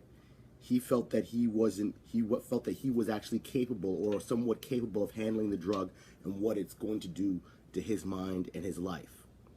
See, I'm not ready to take acid. Maybe I will in the future, maybe never. Who knows? I don't think so, because there's certain promises I made to myself about chemicals and chemicals within my body, okay? So when it comes to chemicals within my body that I don't take, I also don't take in bad vibes. Bad vibes are almost, if not worse, than chemicals, because when you take in bad vibes, right? Let's say I fucked a girl that was angry at her man, right? Do you think I'm doing a positive or negative? It depends on the perspective. Now, some men can fuck a girlfriend for the negative. They don't really care about what positive it does for her when fucking her because she's pissed off at her man. Some men can make a woman feel whole again after her man disappoints her, right? I've been different type of guys in different types of relationships to make that different types of assumptions in that situation. So when dealing with Epstein as a particular person, we have to take the good and the bad. But in this situation, in all situations dealing with Epstein, there is no good. You understand? But first, we're going to play, and I'm a piece of work because, you know, we're going to play the song Sexual Healing and how it's abused. We're going to watch a video of politics. I want to watch a video of politics before I get to Epstein. I just wanted to watch a video of politics because the politics is what makes people not do things. Like, let's say you had politics about Benghazi, but Benghazi really is really about Libya and destroying Libya's right to have a leader. Okay, so they talk about Benghazi, but it's really about Hillary Clinton lying about Libya. But you don't get progress in finding out what happened with Libya because they're bullshitting about Benghazi, Benghazi, Benghazi. But it really deals with Gaddafi. You understand? So let's watch a video. Hopefully this is it. And you will see the tenderness of what politics are. And then you will see the deeper levels of how Epstein is never going to get anyone in trouble on that fucking list. So let's watch how politics work. I'm a real disgusting man. I've been told that in both positive and negative context. Setting posts without mixing. Whether you are building a... I'm not an evil man. I'm just a nigga that doesn't give a fuck. You understand? That's my purpose. I don't care about the results of what happens outside of my mouth. Now watch this 8-minute video, and then we're going to come back to Epstein, and we're going to talk. But watch how politics work where you don't want to get anywhere because you never wanted to get anywhere. And this is how politics work. I get goosebumps talking about that because I know it's real. Both sides do it. Doesn't matter. Let's get busy, y'all. Cable news yesterday, you probably see how much of a complete mess the Bill Barr hearings were before Congress. It was basically grandstanding by Republicans and Democrats. Lots of Russiagate, hand-wringing. Perfect example from Eric Swalwell. Let's take a listen. Now, Mr. Barr, are you investigating Donald Trump for commuting the prison sentence of his longtime friend and political advisor, Roger Stone? No. Why not? Why should I? Well, let's talk about that. Mr. Stone was convicted by a jury on 7 counts of lying in the Russia investigation. He bragged that he lied to save Trump's butt. But why would he lie? Your prosecutors, Mr. Barr, told a jury that Stone lied because the truth looked bad for Donald Trump. And what truth is that? Well, Donald Trump denied in written answers to the Russia investigators that he talked to Roger Stone during the time Roger Stone was in contact with agents of a Russian influence operation. There's evidence that Trump and Stone indeed did talk during that time. You would agree that it's a federal crime to lie under oath, is that right? Yes. It's a crime for you, it's a crime for me, and it's certainly a crime for the President of the United States, is that right? Yes. That was basically that for 7 straight hours, which is hellish. And I thought Aaron Monte put it best, from a leftist perspective. He's like, I'm no Barr fan. I hope he's out of a job next year. But the current outcry is not about him. It's Dems' attempts to discredit a Durham probe due to the inconvenient fact that the Russia conspiracy probe that Durham is scrutinizing was not just baseless, but likely criminal. Yeah. I think Aaron's 100% right. And really what it was is they will never stop trying to make America care about that. And even from a political point of view, it's incredibly foolish because, as you have pointed out, Trump's handling of... Now, I love these two because they're two people that understand the game, one being a son of an immigrant, the other being obviously a person that's white woman, but she's not your average white woman to call out bullshit, okay? I like those type of white women, okay? All right, bro, let me find a chart. Because you know I get in deep when it comes into politics and white supremacy. But these ones only call out politics. They don't call it the white supremacy part. You see, their obliviousness is that it's contractually obligated for them not to talk about it. You understand? Capitalism forces them not to talk about white supremacy involved in the very situation that I'm talking about, let alone it being Epstein. So let's get into it. Watch how they don't mention white supremacy or bigotry or prejudicial mindset involved with these situations. Can you imagine a black leader or a congressman able to deflect any type of responsibility? Imagine Tim Scott, one of the only Republican senators, if not the only one, being put on trial and being able to deflect questions that deal with his integrity or his ideology. Are you effing serious? See, that itself goes without saying. But let's get into it. Watch how they talk. It's not their fault that they're talking this way. It's just they've been raised that way to not question that white supremacy is an automatic instead of an instigator. Of the protest protests and of coronavirus are what nuked him in the polls. Yeah. That's what Americans actually care about. Right. Guess how much protest coverage there was vis-a-vis Russia and Durham probe and Roger Stone in this particular thing. It just shows you how foolish they are whenever it comes to actual politics. They failed on every level. And you know why they do it? It's because, you know, Swalwell and several other this was their thing. This is why anyone even knows their names, right? And so they can't let it go. And to me, I had a lot of feelings about this because I really dislike Attorney General Bill Barr. I think he is one of the most frightening figures in the Trump administration, simply because of the fact we talk a lot about how dangerous people who actually have an ideology can be when you're faced with a bunch of people who really don't have any ideological drive. This is a very ideological individual. He's competent. Now, mind you, they haven't mentioned white supremacy yet. You understand what I'm saying? But what she describes here, start off again, and I'm not say anything, but imagine she's talking about a white supremacist, but not calling him a white supremacist, okay? About how dangerous people who actually have an ideology can be when you're faced with a bunch of people who really don't have any ideological drive. This is a very ideological individual. He's competent, which is why I like him. That's it. Yes. And he's very ideological. He has a really radical view of executive power that is not actually tied to Donald Trump. It is his long-standing view of the unitary executive, and basically thinks this is a simplification, let me be clear, but that the president can do anything. That's basically his view of the matter. And so he uses very skillfully the position in the office that he holds to try to make that vision of the unitary executive to be reality, which when you have someone like Donald Trump, who I find to be abhorrent and frightening in many of his tendencies, makes that even more frightening of a proposition. Now think about that in the form of Jeffrey Epstein, who has these connections, political allies, nefarious activity, and then can stake claim on them by, if you have sex with this person, you know I own you, right? You see, that's why Jeffrey Epstein has to die, and that's why a lot of those names were blacked out on the Maxwell list, because there's very important people on that list that run shows like this, or run YouTube channels, or run networks of news channels, because they want to control the narrative by who's to blame, who's to really lead it. If they could, they would still run Russell Simmons or Bill Cosby or R. Kelly if they really, really could. But they're not rich enough to be scolded in that way. So now they have to brush this thing off to the side like it shouldn't be charged. But when I was a kid, when I was a kid, you know what I thought was kind of funny? That they were able to bring MLB to the charges of Capitol Hill because they loved the game so much. They loved the integrity of the game so much. Me, I love the integrity of relationships so much. Like, if you have such a problem where there's MLB using steroids, which has nothing to effing do with the government, yet it was on trial and on television for the world to see, even I wondered how far can the government go. Yes, sir, Mr. Johnson. Peace, power, and love, sir, as always. If not the opposite, love, power, and peace. Because you may have to fight a nigga to get that peace, but you love him to death. Like, nigga, I got to kill you. But, you see, I'm a joker because I love so much, I can cry almost on command. And that's when we look into acting. And then I wonder if actors are keeping it real. Like, real.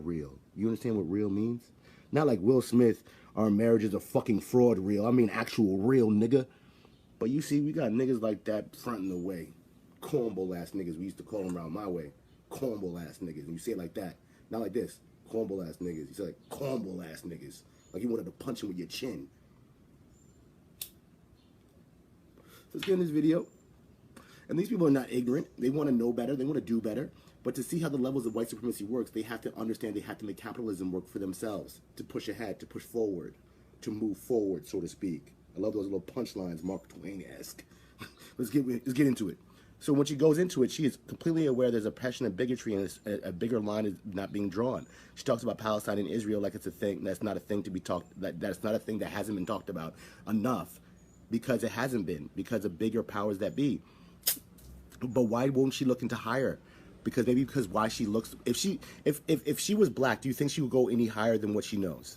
And she said a lot here to put her out to be the 10% or the 2% of her demographic of white women of America. She's already an outlier. So she can't go that last little bit because it emancipates her of herself. And you see, I'm a real nigga. I had to think about it psychologically for her profanity disposition. It's like knowing Trevor Noah is going to get picked, by Jon Stewart and making a couple bets because I know it's a sure thing. Because Jon Stewart, you were a good Jewish guy, yeah? So you had to choose a half black, half white kid from Africa. Perfect symbolism for the new world to take in America's trope of a show. Not saying your show is a trope of a show, but you're just following orders to a certain extent. That's why when you give interviews now, it's always in the passive-aggressive way of news could be better. But that's a passive-aggressive way of saying, fuck, man, I didn't do enough. But you see, I'm a piece of shit to give a fuck about real time because I'm already past due. So let's get into it, Miss Rising Show. But those are bars, by the way, and that's how you understand how rap flows. Big ups Jamaica for getting at that patois. Bronx, 70s. I'm not an asshole, I just think. We see that to be reality, which when you have someone like Donald Trump, who I find to be abhorrent and frightening in many of his tendencies, makes that even more frightening of a proposition. We see that playing out right now in the... Hold on. I just seen this video. Mind you, I seen it once and I saved it from like last week or some shit because I'm a piece of shit. Because, you know, they put these videos comprehensively to represent government. So basically, all tie up into one, how government works. You understand? It's very hard to find a nefarious video of that nature where it's legally liable to be put up. Thanks, YouTube. So when you get Donald Trump getting caught up saying, Maxwell, wish her the best, hope she survives, hope she gets through these things, what do you think he's saying? You know? What do you think he's saying? Like in a conversation, if you heard your boy, it was like, yo, were you there at that spot where all those cars got jacked up? Like, what happened to your hands? You look dirty and cut. Yo, man. Everyone's good. It's okay. You never said yes or no. You know what I'm saying? You ask your girlfriend if you're cheating on him. And she's just like, what you mean? She didn't say no. Hell nah. What the fuck are you talking about? She didn't say, you get what I'm saying? There's a difference. Let's get busy. I'm into honesty and some truth. And it always comes out to be a fucking game to them. And it's doing it to your face. You understand? I'm tired of the bullshit. I smell pussy. But that could be a nigga boy. Hey 50. In 50, I'm getting at you a little bit on that song there because it's for my nephews. It's like a little nutmeg for them that you sold out with Power. All right, I'm just letting you know that, and I haven't seen it yet, but I'll watch it when the whole series is over, and you probably end up with like 2 lesbian daughters or some shit in the storyline of Power or some shit, right? I'm just making it up. You know, I'm an asshole. Come on, work with me. The approach to protests, of course, in Portland, the threats to send federal agents to other cities across the country, the tactics that have been employed in terms of, you know, not identifying themselves, unmarked cars, venturing way outside of the bounds of just, you know, the ideas were just protecting the federal property. Well, they ventured way outside of the bounds of that. So this is, you have to understand, this is not some regular bumbling Trump administration fool. This is a very smart individual who is highly competent, who has an agenda, who has been very effective at pushing that agenda. And what do? They spend all these hours when they have him there answering questions to grandstand, to focus on the wrong issues, not to get at the things that I think people actually really care about right now. And also, these politicians are not really trained in like skillfully dealing with and questioning someone like Bill Barr. They don't do it effectively. They would rather just give a speech, which is exactly what they did, and have them give one-word answers. And that's what really bothered me about this whole thing, which is, look, I support many of the policies Bill Barr has put forward, but in a real democracy, you're supposed to have questioning in a public sphere on television. And so if the Bill Barr, the Attorney General, is going to be there for 9 hours, and somebody who absolutely wants to see protests quelled is totally fine with force but has a lot of questions about how the way this has been handled, I want those questions to be asked. Yeah. I want the administration to answer them publicly. That did not happen. There was not one instance of actual effective questioning about many of what's happening in Portland or across the country. It was all people grandstanding. I think about as close as it got was Pramila Jayapal. Yeah. Whenever she questioned him. I thought Pramila Jayapal was the person who was on the closest to the right track here. Let's take a listen to how she conducted herself. The president told governors on a telephone call that the way to deal with the protesters and police brutality and systemic racism like in Lafayette Square is that, quote, you have to get much tougher. You have to dominate. If you don't dominate, you're wasting your time. These are terrorists. Now, the only reason why she's the only one that did it is because she's a woman and she's a person of color. That is the last line of empathy. I noticed that mostly some of the most gruesome killings were of white women killing black men during slavery. My God, those women knew how to party. And I'm saying that dark joke because their brain has to be in a different level of thinking for me to tap into that type of knowledge. I can say that without question because no matter the tier, did they not care or fear, which means to the death. It means to your soul. So to be the last woman here, probably amongst the men of white men, and probably a few scared black men in politics. How you doing, fellas? Big ups to you, Terry Crews, like niggas. But short enough, when you're in the game, like an Al Sharpton, you have to maybe save face every now and then.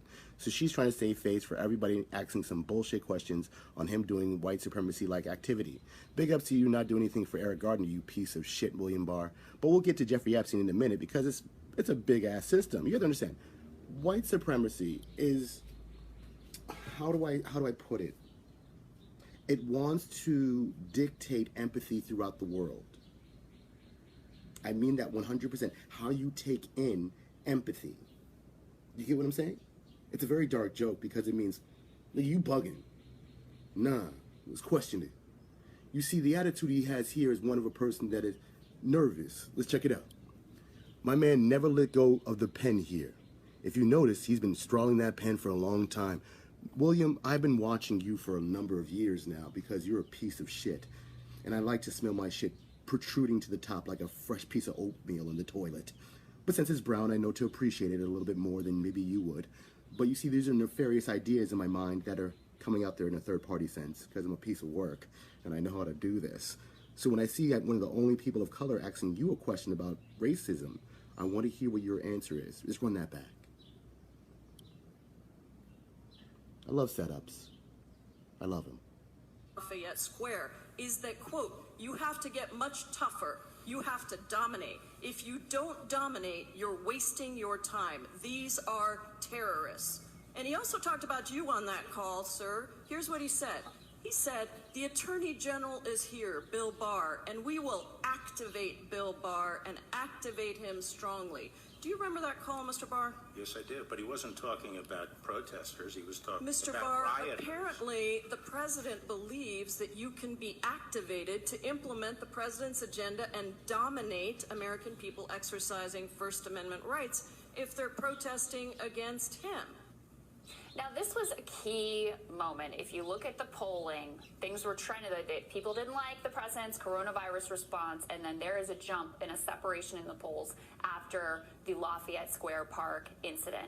This is an incident that the American people very much want a lot of answers on, and where there are true discrepancies between what Bill Barr says happened and what others who were involved on the scene say happened. We needed a lot more like that because, look, especially with someone as smart and competent as Bill Barr is, you're not going to get him to make a mistake. But the goal is to get someone on the record as much as possible so that when raw facts, so that when other countervailing evidence comes out, you can say this conflicts directly with your testimony here. But there was precious little of those types of moments where you're actually getting something that may ultimately be useful and that the American people even care about. By the way, Republicans do this all the time, too. And it used to drive me nuts whenever they would have, like, remember the Hillary Benghazi hearing for, like, 13 hours? Like, what? Now, this is the part I want to get at with Libya. You see, the whole thing was about her. I think she was showing recorded messages, had the FBI file service diverted to her home. She was filtering her own emails, meaning that she controlled the front to the end of her life. Now, with the FBI, it's there to check out your life. You're supposed to be a person you're supposed to be a citizen of the government, right? So you're supposed to be a citizen that's voted in the government, not necessarily a person that's working within the government. You understand what I'm saying? So because you're a servant, right, of the government, you're not allowed to have your own fucking server. You understand? You get what I'm saying? Because if you are that person, that basically means you are your own dictator, because you will be controlling your own beginning to an end filter, right? So of information, of you getting information. You think, let's be real with here, right? You think the feds know about me or the FBI? You think they do? Like, I think they do. And they kind of allow it because you're within your law-abiding standing of citizenship, okay? So when you start putting in opinions, that's when you start getting it like different agendas. but you can do it when you have evidence of it, so you have someone else's opinion and you can corroborate it. So you won't necessarily get blamed because you have an accredited person saying the exact same thing, right?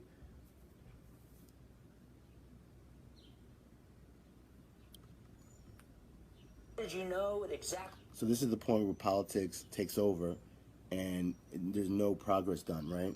With even the Benghazi case, which was about Libya and the dead president of Gaddafi, but even in other situations where they perfectly had the person to question them and they can't question them correctly, so the situation goes past and nothing gets resolved, nothing gets answered for it, and they're just basically making it that people will forget that we're our own terrorists to the quote unquote terrorists. So basically, we're the terrorists saying that they are also terrorists, but they're not. You know what I mean? Like white supremacy is a motherfucker. People even care about. By the way, Republicans do this all the time too, and it used to drive me nuts whenever they would have like Hillary. Remember the Hillary Benghazi hearing for like 13 hours? Like, what did you know at exactly 12:22 p.m.? It was like, no, the problem is Libya. What did you know about Libya? Why did we bomb Libya and take out Gaddafi for no possible reason? Why is it an ISIS hellhole now, which just continues to have a civil war? How did that happen? Yeah, and ultimately, one question. They didn't get anything out of her. No, yeah, they actually made them look like fools at the time, which they were, for pursuing the... One of her... Now, if you think about what they just said is basically the hop, skipped, and a jiffied over killing Gaddafi and not saying or answering any questions as to why they did that. Isn't that white supremacy? I mean, that's astonishing power of white supremacy, if you ask me. Astonishing. Astonishing. So when people were talking about Benghazi and 33,000 emails, I didn't get it when they were doing it because I didn't give a fuck enough. I wasn't a political savoy, so to speak. But I'm not a savant either way. I'm a savant on people. That's my game. I'm a savant on people because I love healing people. You feel me? You feel me? That's why they let me stay alive. You know what I'm saying? Like, think about that shit. They let you stay alive until a certain point of control, or a certain point of like knowledge, precipice per se, right? And think about how this happens, where they don't ask anything about Benghazi, and now history books will take out Benghazi, but really you killed him because he was the leader of Africa. I mean, that kind of wraps it up. I mean, this be kind of brutally real here. See, I'm a person of addiction to the highest core of my ability of telling my own personal honesty of truth. And for them, they don't have to see that because they're not black. Really, they're not. So it causes self-redemption where they can find truth and the honesty within their own government, being speculative to how capitalism works within America and how it's deeply seated into taking out all these men for having a voice of their own. So basically, I'm saying they can't really know the truth because even their leaders are not asking the particularly right questions to ask. And because of that, this continuously goes on forever. I'm not part of that crowd, bro. Once I start finding some real shit, I can't start balking. The shit get nefariously crazy.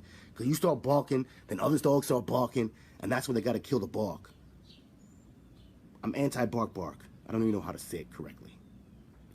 But think about all these ideas. When thinking about he knows this. One on the right knows they never asked anything about Libya the entire time. And knowing they're making this a poop show of asking real questions about what that killing was in Gaddafi, making zero progress, right? To let the people honestly know how dirty their claws and hands are, right? And jumped all over that to now we are here in a William Barr era where he's getting questioned, but not particularly about his own president's racist attitudes, in particular to him having martial law or a police state. Yes, ma'am. Was that a trace or some other crazy shit? Yes, ma'am. Yes, Mr. Zakia. Absolutely. I 100% believe that. That's why I don't really, since almost dying a couple times, at least two, it makes me understand that my I don't care button on fleek. It made me understand war veterans. It helped me understand dying quick. It helped me understand so much stuff. It makes me valuable to be alive. But not enough to see, it's a very niche to be in. Only people that really understand it is like cold people. Cold people. Okay? That could cause a tear to my eye and I didn't even say anything. Ain't that some shit? All right. Let's let's get busy, y'all. So as much as they do know, right, they still don't know how big the rabbit hole goes. But there are a lot of YouTube channel that's controlled under Jewish-owned people. And I welcome the challenge of anyone who's a Nick Cannon fan. I'm both a fan and a non-fan, you know, for reasons about, you know, to up above. All right, so let's get busy. On fleek. Better moments. How did that happen? Yeah, and ultimately, one question. They didn't get anything out of her. No, yeah, they actually made them look like fools at the time, which they were, for pursuing It was one of her better moments. It probably pains me to say one of her better moments, and that's what drives me. I mean, it always comes down to this, like, grandstanding, playing these ridiculous videos, not letting them talk. You have to have an actual transparent democracy. It's not just us who are saying this, like you were pointing out, pre-Barack, like very establishment people. Even I saw on Twitter, Justice Department reporters and others were like, this is nonsense. Like, we have gotten zero new information out of this hearing. So congrats, Dems, I guess. Pre-Barack, even if you are like in on the, like all about the Russiagate stuff and Roger Stone and all of that, even pre-Barara said that the hearings were very disappointing. So way to go, guys. All right, more rising for you after this. We're gonna go to one more video and then we're gonna get talked about Jeffrey Epstein. Now that handles like that type of control where it deals with law, and it deals with bigger law than what I'm going to be talking about here. So when we get to Epstein surviving and being all free, he found a niche and destroyed it. And meaning that the game is even bigger than Jeffrey Epstein. You feel me? All right, let's get busy because it gets to how laws are interpreted and judges are made and bigger rabbit holes that I don't even get into, and that's why judges are killed. All right, because I'm an innocent man in all this. I just want to let you know that I'm just a person who just does this a lot, like a mosquito or a fly, while I'm thinking a lot, just going like this. You understand? It's thinking. Hey, Miss Nikki, we out here. We just get busy. We're going to show another video. Hold on. And it's a shorter video. But it deals with Epstein and his playboy ways. And I can say it like that because I'm a piece of work. Okay, here.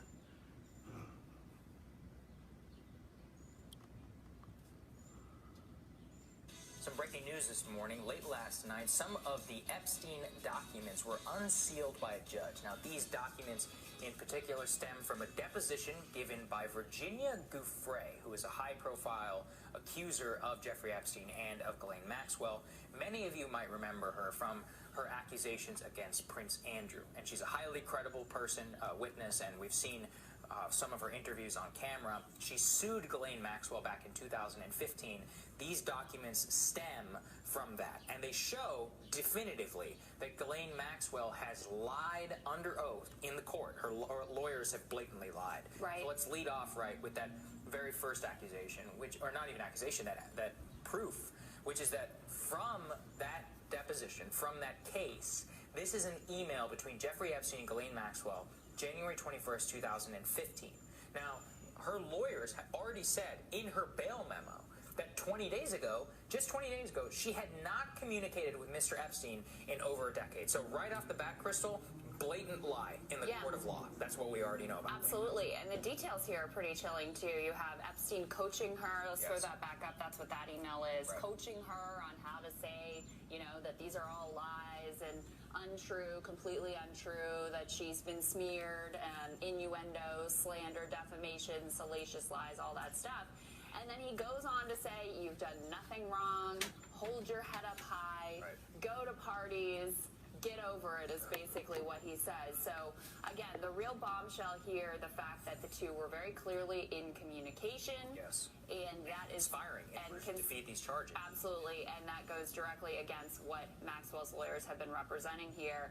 But wait, there's so much more. There's some other stuff, and a lot of this was known, but we didn't have the full documents. We knew that Virginia Giuffre had made this accusation. This one is about Bill Clinton, and again, this is a total bombshell, so let's throw that up there on the screen. And look, according to this interview, Bill Clinton was at Epstein's Island with Epstein, Maxwell, and, quote, 2 2 young girls. Now, there's no allegation here of sexual impropriety. President Clinton has denied on numerous occasions that he was ever on this Little St. Jeffrey's, I think is what it was called, that island in the Virgin Islands that was owned by Jeffrey Epstein. However, remember that from that Netflix documentary, with many of its flaws, as I know I've heard from so many of you, they still had that interview with the IT technician for Jeffrey Epstein, who said somewhere between, I think it was the 90s and 2005, so his assumption is after Clinton left office, that he was seen just hanging out with Epstein on the veranda on Epstein's favorite part of the island. Again, not an accusation of sexual impropriety, of right, just that he was there. And that conflicts, and what's critical here is that conflicts with what he has said. Yeah, he President denied. Clinton says he's never been on this island, and there is a... You gotta understand, you gotta believe Bill Clinton. He would never lie. You know what I mean? Bill Clinton is my man. That's like the daddy I never had. You know what I mean? He would never lie. Not him. Not that man.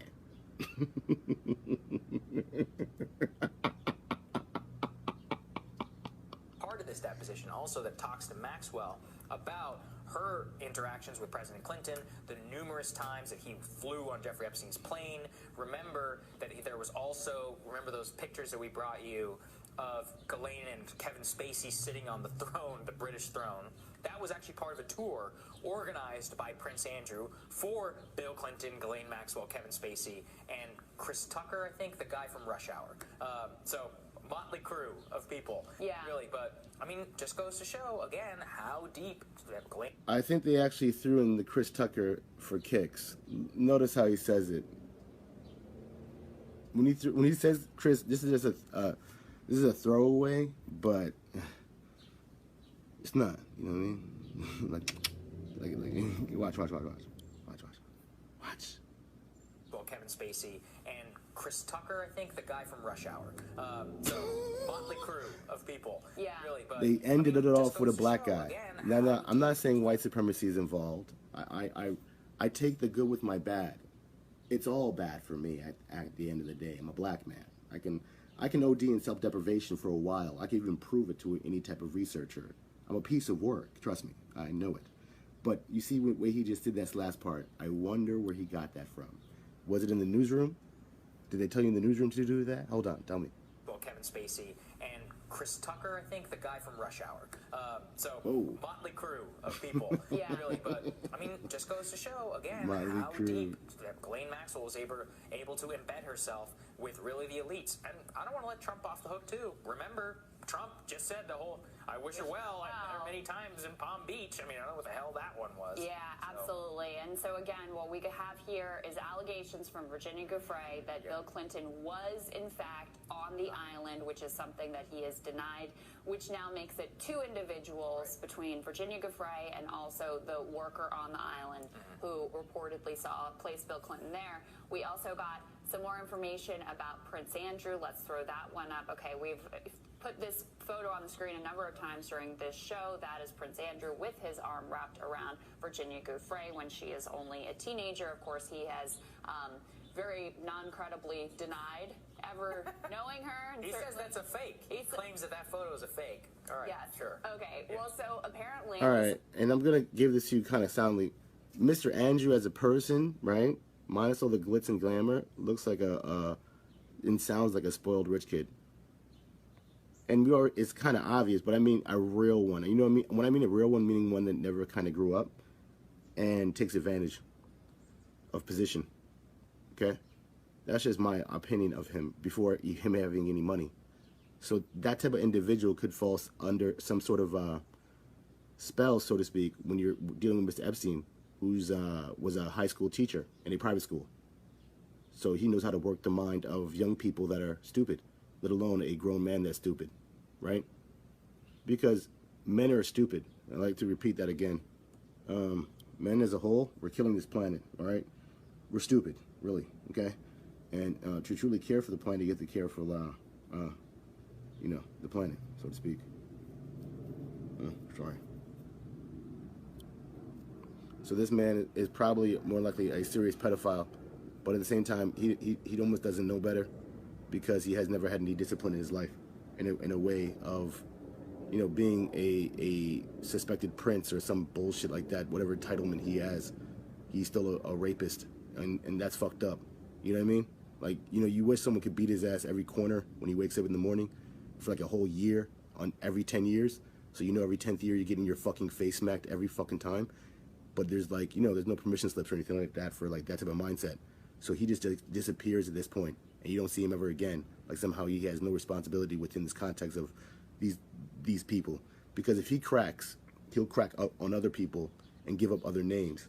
So they really don't want to kind of get to him, because if he gets got, then other people are going to get got, and it'll be a windfall of shit, you know? So I'll be kind of surprised if they kind of get him at all in American soil, okay? Let alone talking to the feds. This is what's new here. We learned that the FBI had this photo in their possession for...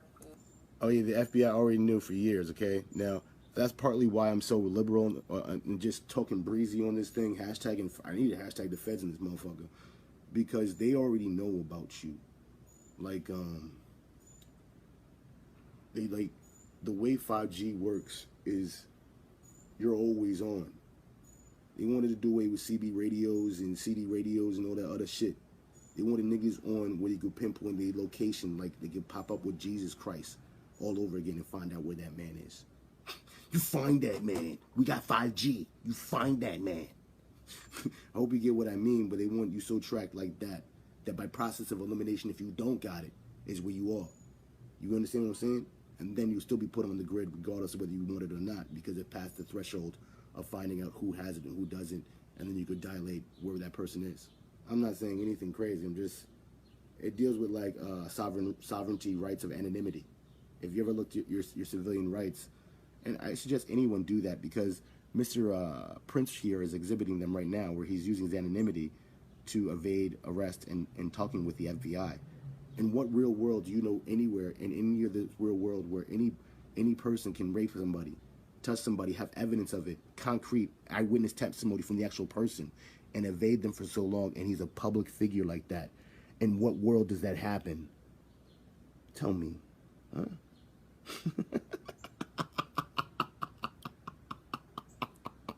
Years, 2011. Going back before even that 2011, this lawsuit that happened in 2011. So they had pieces. That's right.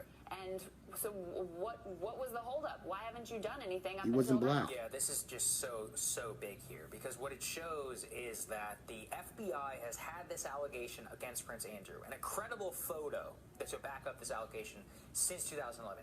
9 years, okay? 9 years. Now, we also know that the FBI was supposedly, according to some of these depositions, in contact with some Epstein victims back in 2014. And yet, we saw inaction after inaction after inaction after inaction. And the FBI has a lot of explaining to do, which is that how do you have that photo within your possession and not bring it to a public light? Why is Prince Andrew only being, hounded for questioning now? And remember this, he refuses to cooperate, no matter what his lawyers will tell you. He will not sit down with FBI investigators. Right, and that speaks to one of the underlying, themes of this story, which is how these powerful people were able to escape accountability for so long. Why are there two systems of justice? Do you think that you could get away with those things and the FBI would? At this moment, they should be thinking about a little bit of white supremacy, but they can't. The reasons that their channel's owned, ideology of their own ideology, and frankly, they're not black enough. Real talk.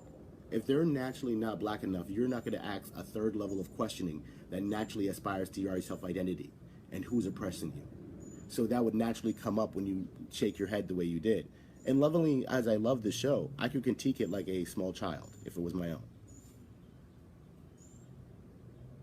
Leave you alone for this story, which is how these powerful people were able to escape accountability for so long. Why are there two systems of justice? Do you think that you could get away with those things and the FBI would leave you alone for 9 years? Not a chance. And then, there's a lot more in these documents. The last piece we really wanted to bring to you was regarding Alan Dershowitz, of course, very well-known, prominent lawyer, prominent defender of President Trump, especially in this era.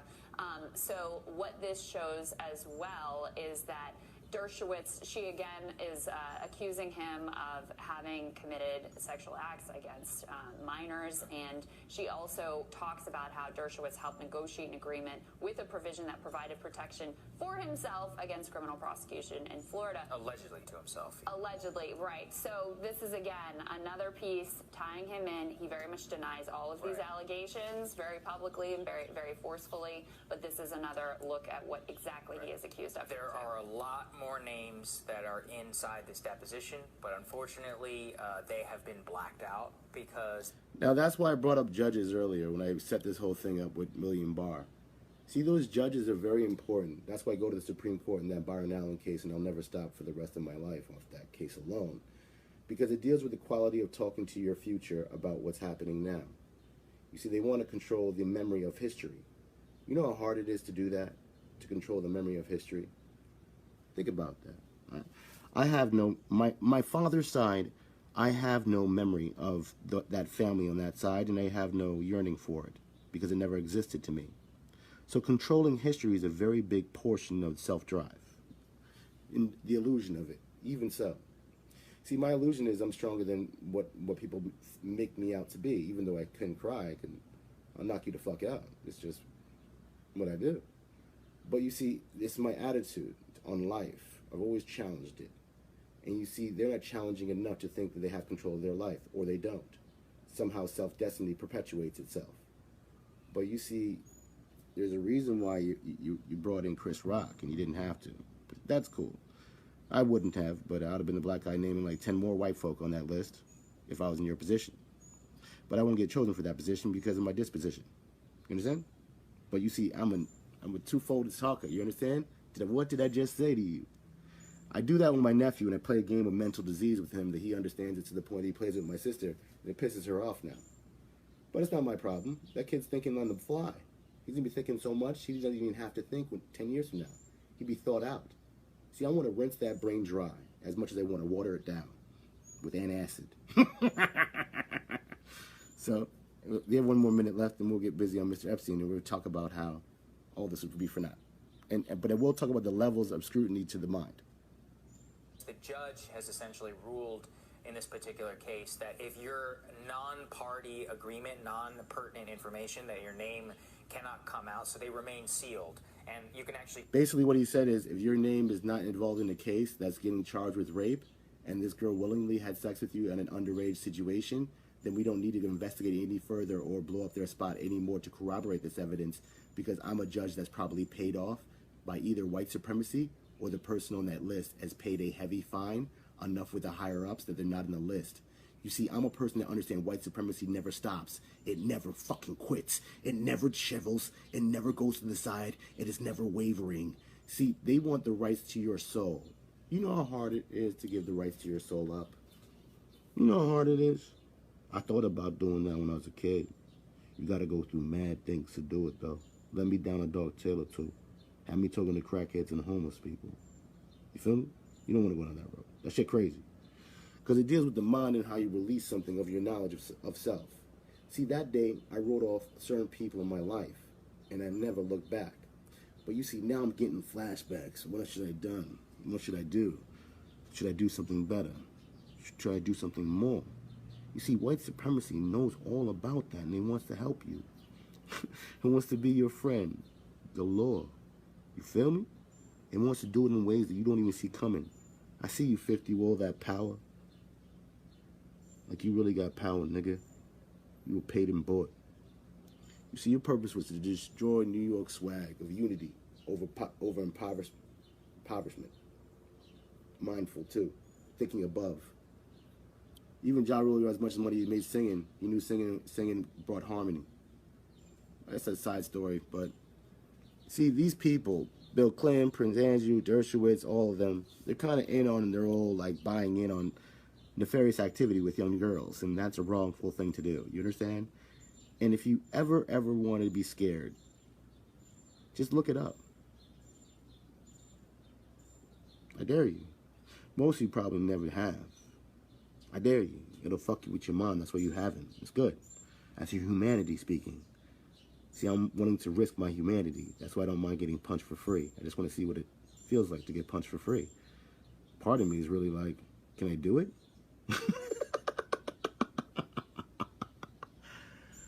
I kind of want to be in a dark room with a person that I really hate and see if I can find them, you know? Doesn't matter how big the room. Just see if I can find them. I think differently sometimes in cold winter days or in hot summer nights. Kind of doesn't matter. I want to be at the maximum of what Mother Nature can give me. You feel me? I want to test my brain. And I tested a lot. I tested so much that I can make fun of these two, and they're probably one of the only ones left that want to give actual news on actual ideas of what's happening around you. It's very dark, okay?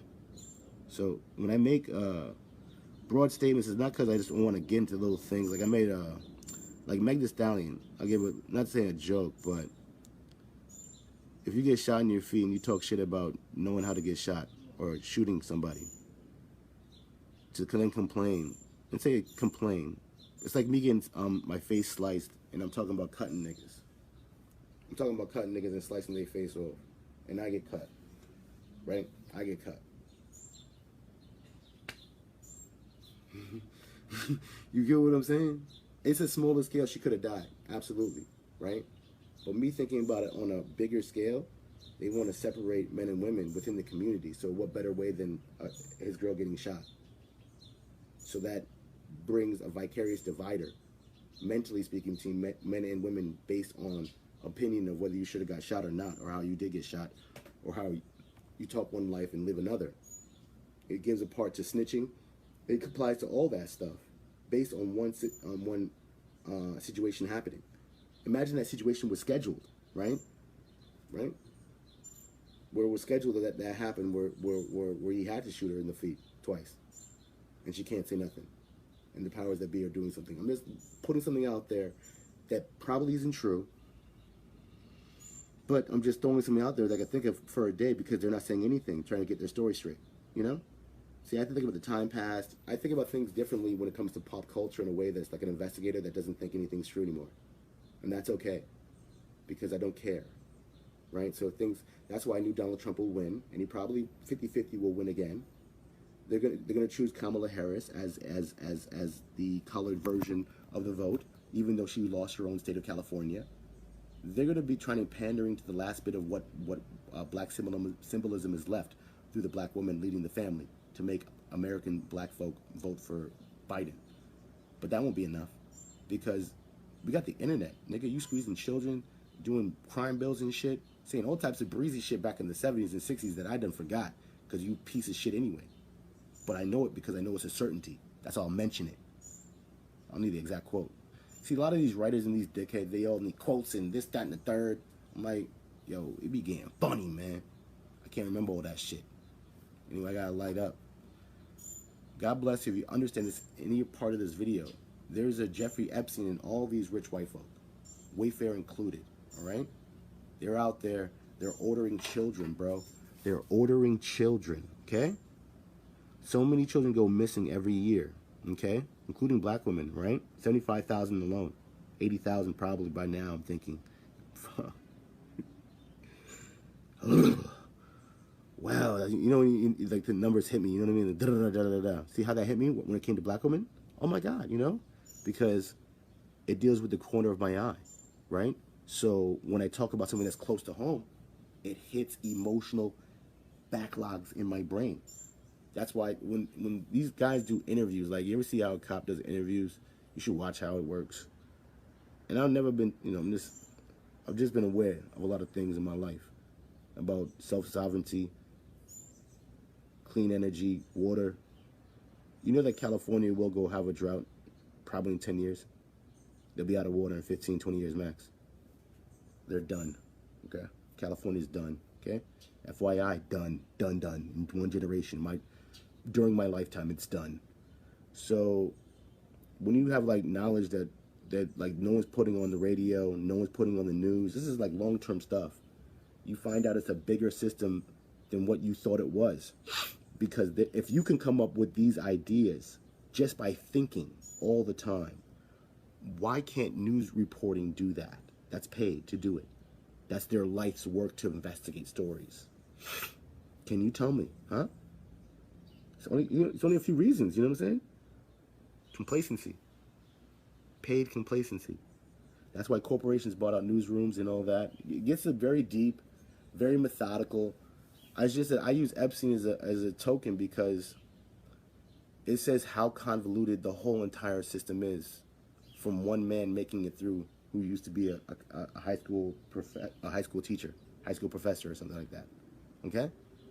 So, and it's bigger than him. That's the same people that get him killed in a federally locked down building, a prison by himself. And he still hangs himself at a 0.03% rate. That even the best, even that guy who was one of the most famous people that check out the dead bodies, is the 0.3. I got 0.03% chance that he died the way he died, as they say he did. Jesus fucking Christ, that's bullshit, you know. So I just want you to understand it's bigger than him. It's bigger than all of this. Like, I make dark jokes, but that's the darkest, because it's white supremacy bound. And it wants you to forget, and it wants to take black women too. Just be for the. I'm for real, like, and I don't give a fuck about none of these interracial. I don't care whether you have one, you do have one. It's not me. I don't care, but I do know what it's aimed for, right? Because I've been an innocent kid thinking about certain things all of my life. So when I say this, it's not from a perspective that never believed that it wasn't happening. I always knew some was happening. So when I asked my grandmother about, yo, this religion is fine and dandy, I love holding hands, bringing back the goosebumps, I don't trust that nigga though. That's talking though. I gotta get out. So when I pray in my closet, you're doing certain things that are to self, right? To your relationship, your personal relationship with your maker, right? You find yourself getting different conversations about stuff, about surroundings, about water, energy, food.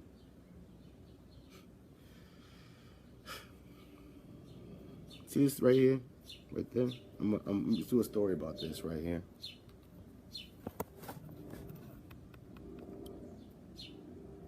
That right there is a seed.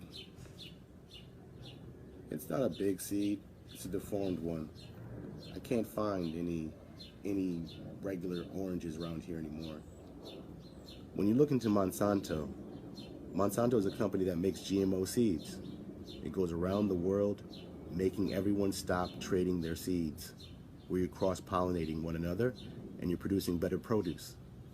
They're changing laws around the world to kill the potential of a viable seed. And because of that, the seed will never look the same again throughout the entire world, because they changed it on how it actually became into the world. By genetically modifying food like this, we are trying to play God. Playing God. You understand? We'll get used to the idea of playing God. And that's why making things out of stem cells are really kind of wrong to a certain extent, because you're playing with God's creation on a small tidbit of God's creation. So to make higher scientific work, we have to take the biology of a human being and synthesize it to something else, to make something else out of something else of a human being. They have facial cream that makes you look younger. Oh my God, I wanted to show you this. But it basically, it has, look at this. I don't know if I can find it.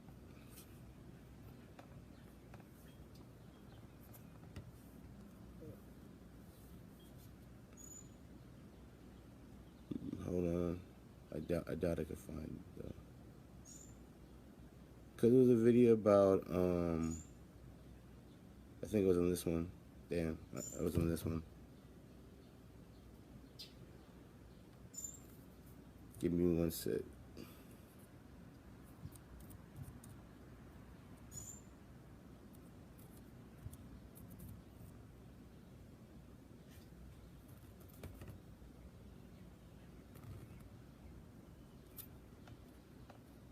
Happens when the veins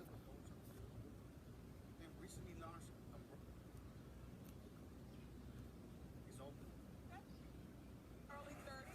Watch this shit.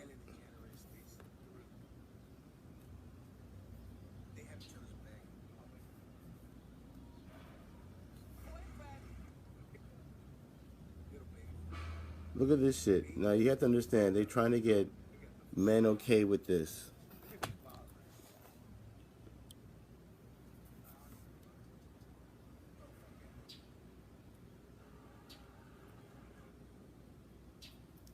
Watch this. Now ain't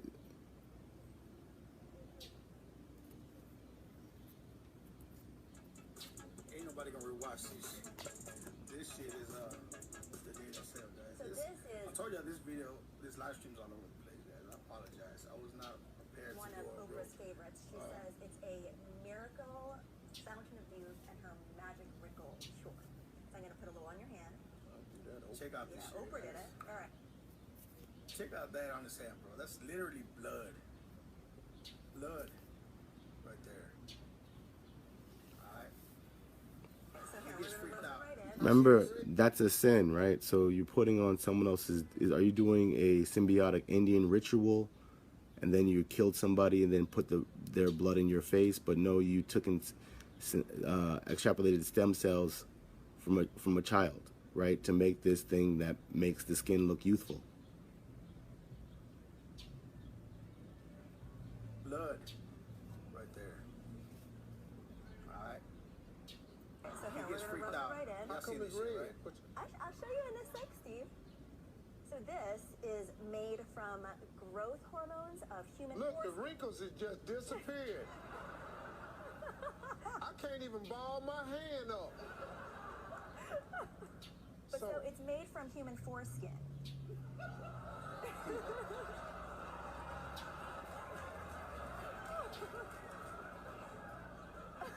I'm sorry, Steve. No, Steve is a trope. You already know that, so understand the face. You'd have sat up here and squirted somebody's private parts in my damn hand. But it's a baby's foreskin, so it's okay, he says. I'm sorry. This your last time on the show. This your last time. Not coming up in here and setting up in here. What a fucking...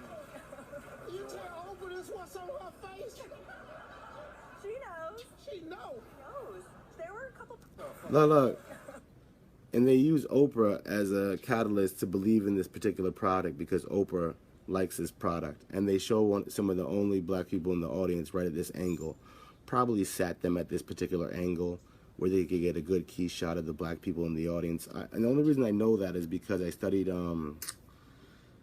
Jerry Springer and the Maury Povich show, and I saw that they would angle the black people in the audience at an angle where that once the camera rolled that way, it will look like they were also in the audience, or there were more of in the audience.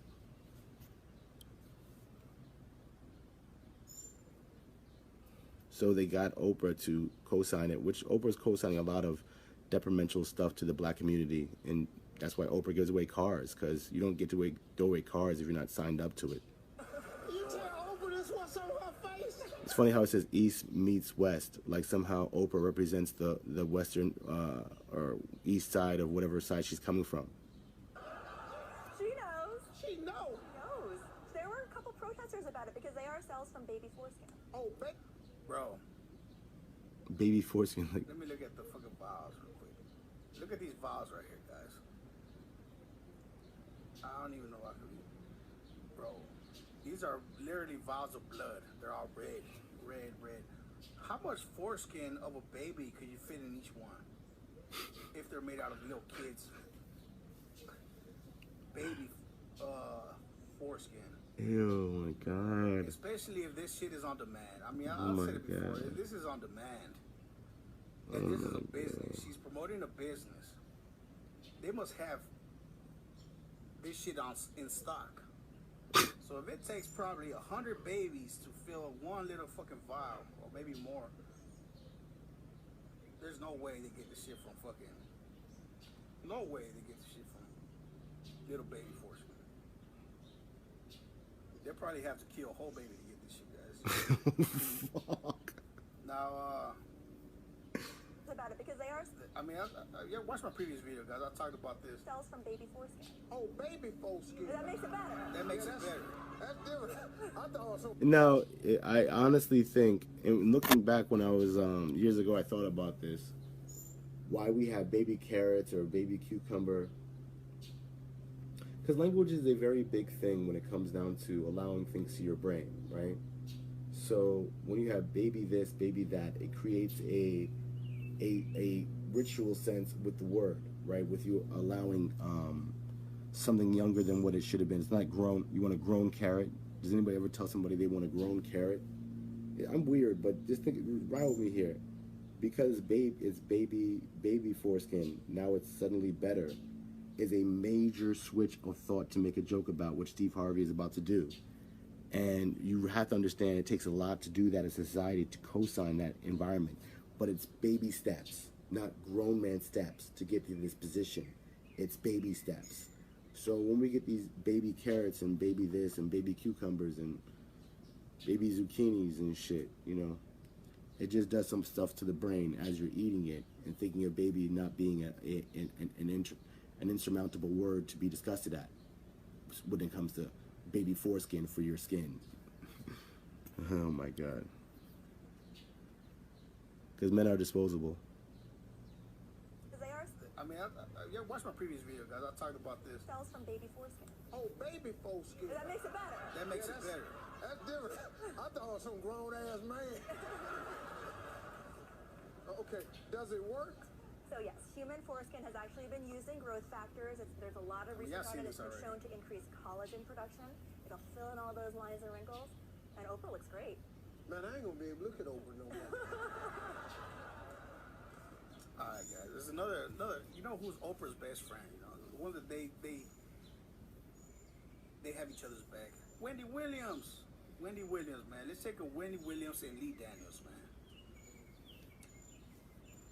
Lee Daniels is a producer, right? A Hollywood producer, guys. He basically exposes it as well. You know, Sandra Bullock. You guys haven't seen her recent interview as well with Ellen DeGeneres. They reveal about her using baby shit too. But this dude actually plays it off. Check it out. Your boyfriend have been in a good relationship for quite a moment now. Yeah, years. yeah, for 7 years. Now he's an early 30 and you're a late 50. Yeah. But somehow you both look the same age there. I mean, you know. Lee Daniels looks younger than the other dude. Sad for being with a younger man. I suck baby's blood and put it on my face.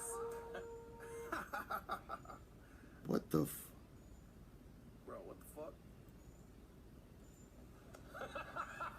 And put it on babies. There's something to be said for being with a younger man.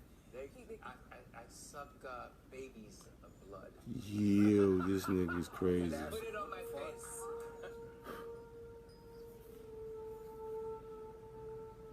Starter that charges $8,000 to fill your veins with young blood is, bro.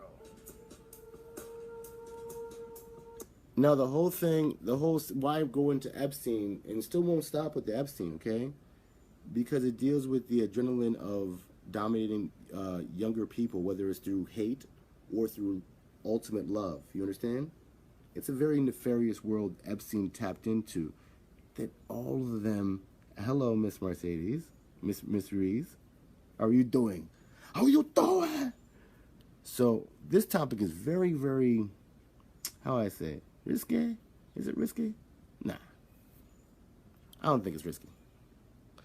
So when you see a controversial startup that charges $8,000 to fill your veins with young blood and is opening its first clinic, to which has been proven that plasma from a younger child does make a person much healthier, right? Whether it's their immune system or energy levels, okay? So they're trying to make it legal to kill children in the future. I just want to let you know that. If you ever see any of these V for Vendetta movies or movies that deals with ultimate aspiration to a higher level, they're always eating the young or killing the young or culling the young in a way of making it a perfected environment. That's why you see it in Gattaca or any of these movies where they're trying to perfect the human race.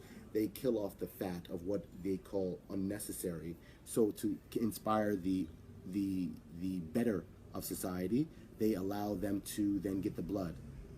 Oh, sorry. I'm all right. I'm just connecting dots in real time and stuff because it deals with Epstein and it deals with domination of of human beings, just their spirit of being a human being, the special power that you have as a human being, whether it's from birth to death. It's a very big topic because it deals with like how someone sees you as a body count instead of a human being. You know what I'm saying? Like, you know how cops look at people after being a detective for 20 years. They've grown more cold. That's how, nothing from this, but just how being with the belly of the beast, the results of the belly of the beast. Whether you killed somebody or touch someone inappropriately, it still deals with the mencia of the brain of the person, of the individual who feels entitled and then enthralled to do so by nefarious ways, laws included. Anyway, I think I should go.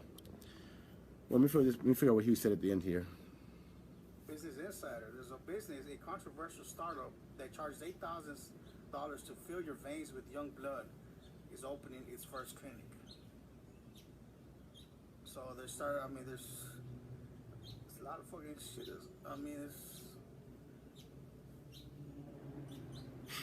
This is gonna end, guys. Everybody's waking up, guys. This has been fucking happening. A startup called, what is it called? I'm gonna tell you, man. A startup called. Yeah, well, I think I'm done. I just know that when a person gets an island, it has people fly in from, and it doesn't matter if it was Jeffrey Epstein, this could be John Doe. If John Doe had an island and was flying people in to have private negotiation meetings, I would think that to be okay. But when you're flying in people that are working there that have no NDAs and all types of things, and you're flying in young girls that are coming in and out of the place, whether they're crying or happy going in, and they're known to be underage girls that have charged people that have been guests of you, yes, I would call that evil. It's such an evil that I know they wanted to pass through because there's even more evil out there. Can you believe it?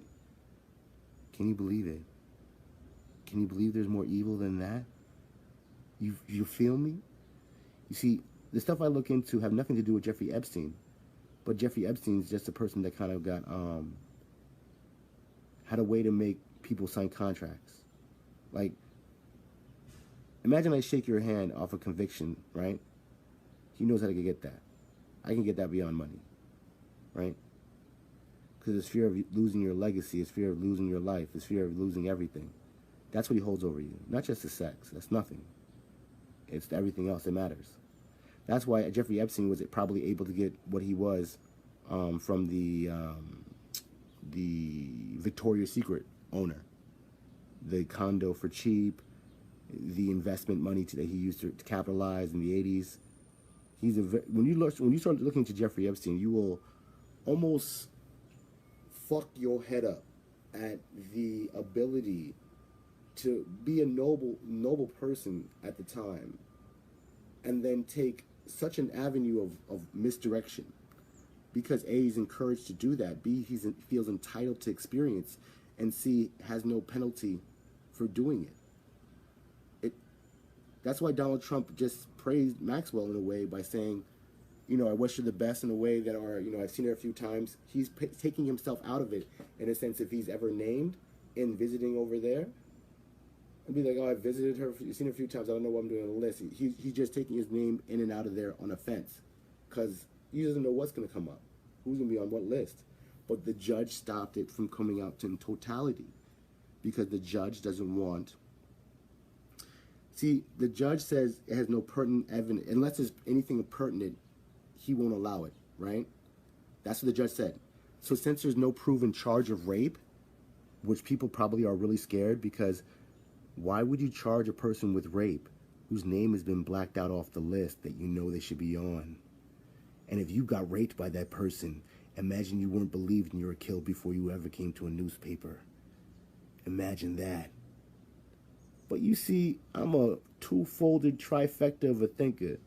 You see, I had to work with my grandmother to get a movement out of her face, because she never moved her face when I was telling her stories like this. As I grew older, I would tell her of colder situations that have happened. I'll give you an example.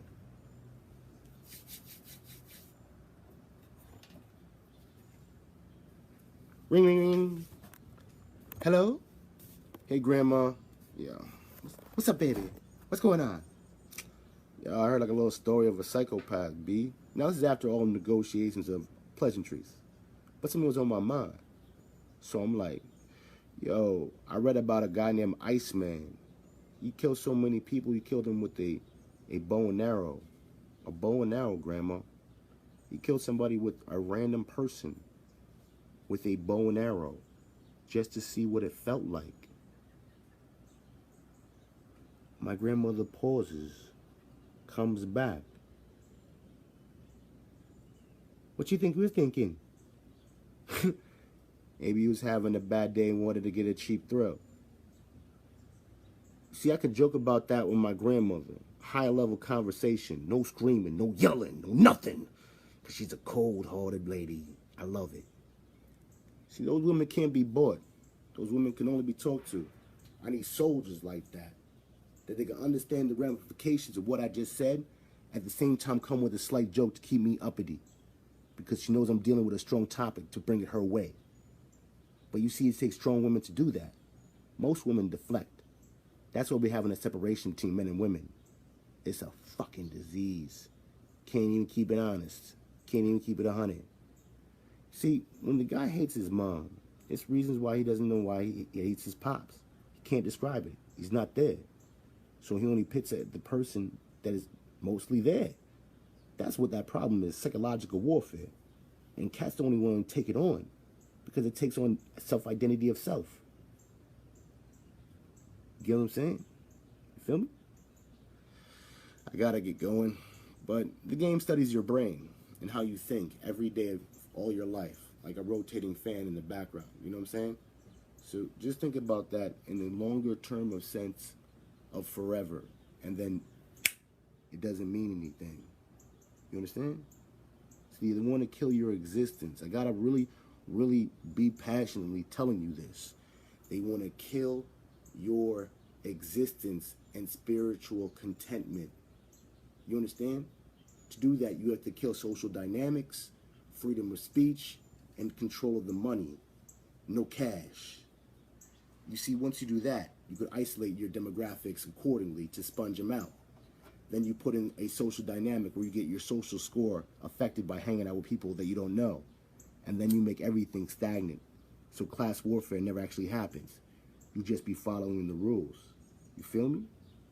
Or do you not know how that flame works right? You see, the frog doesn't understand that it's actually getting heated up.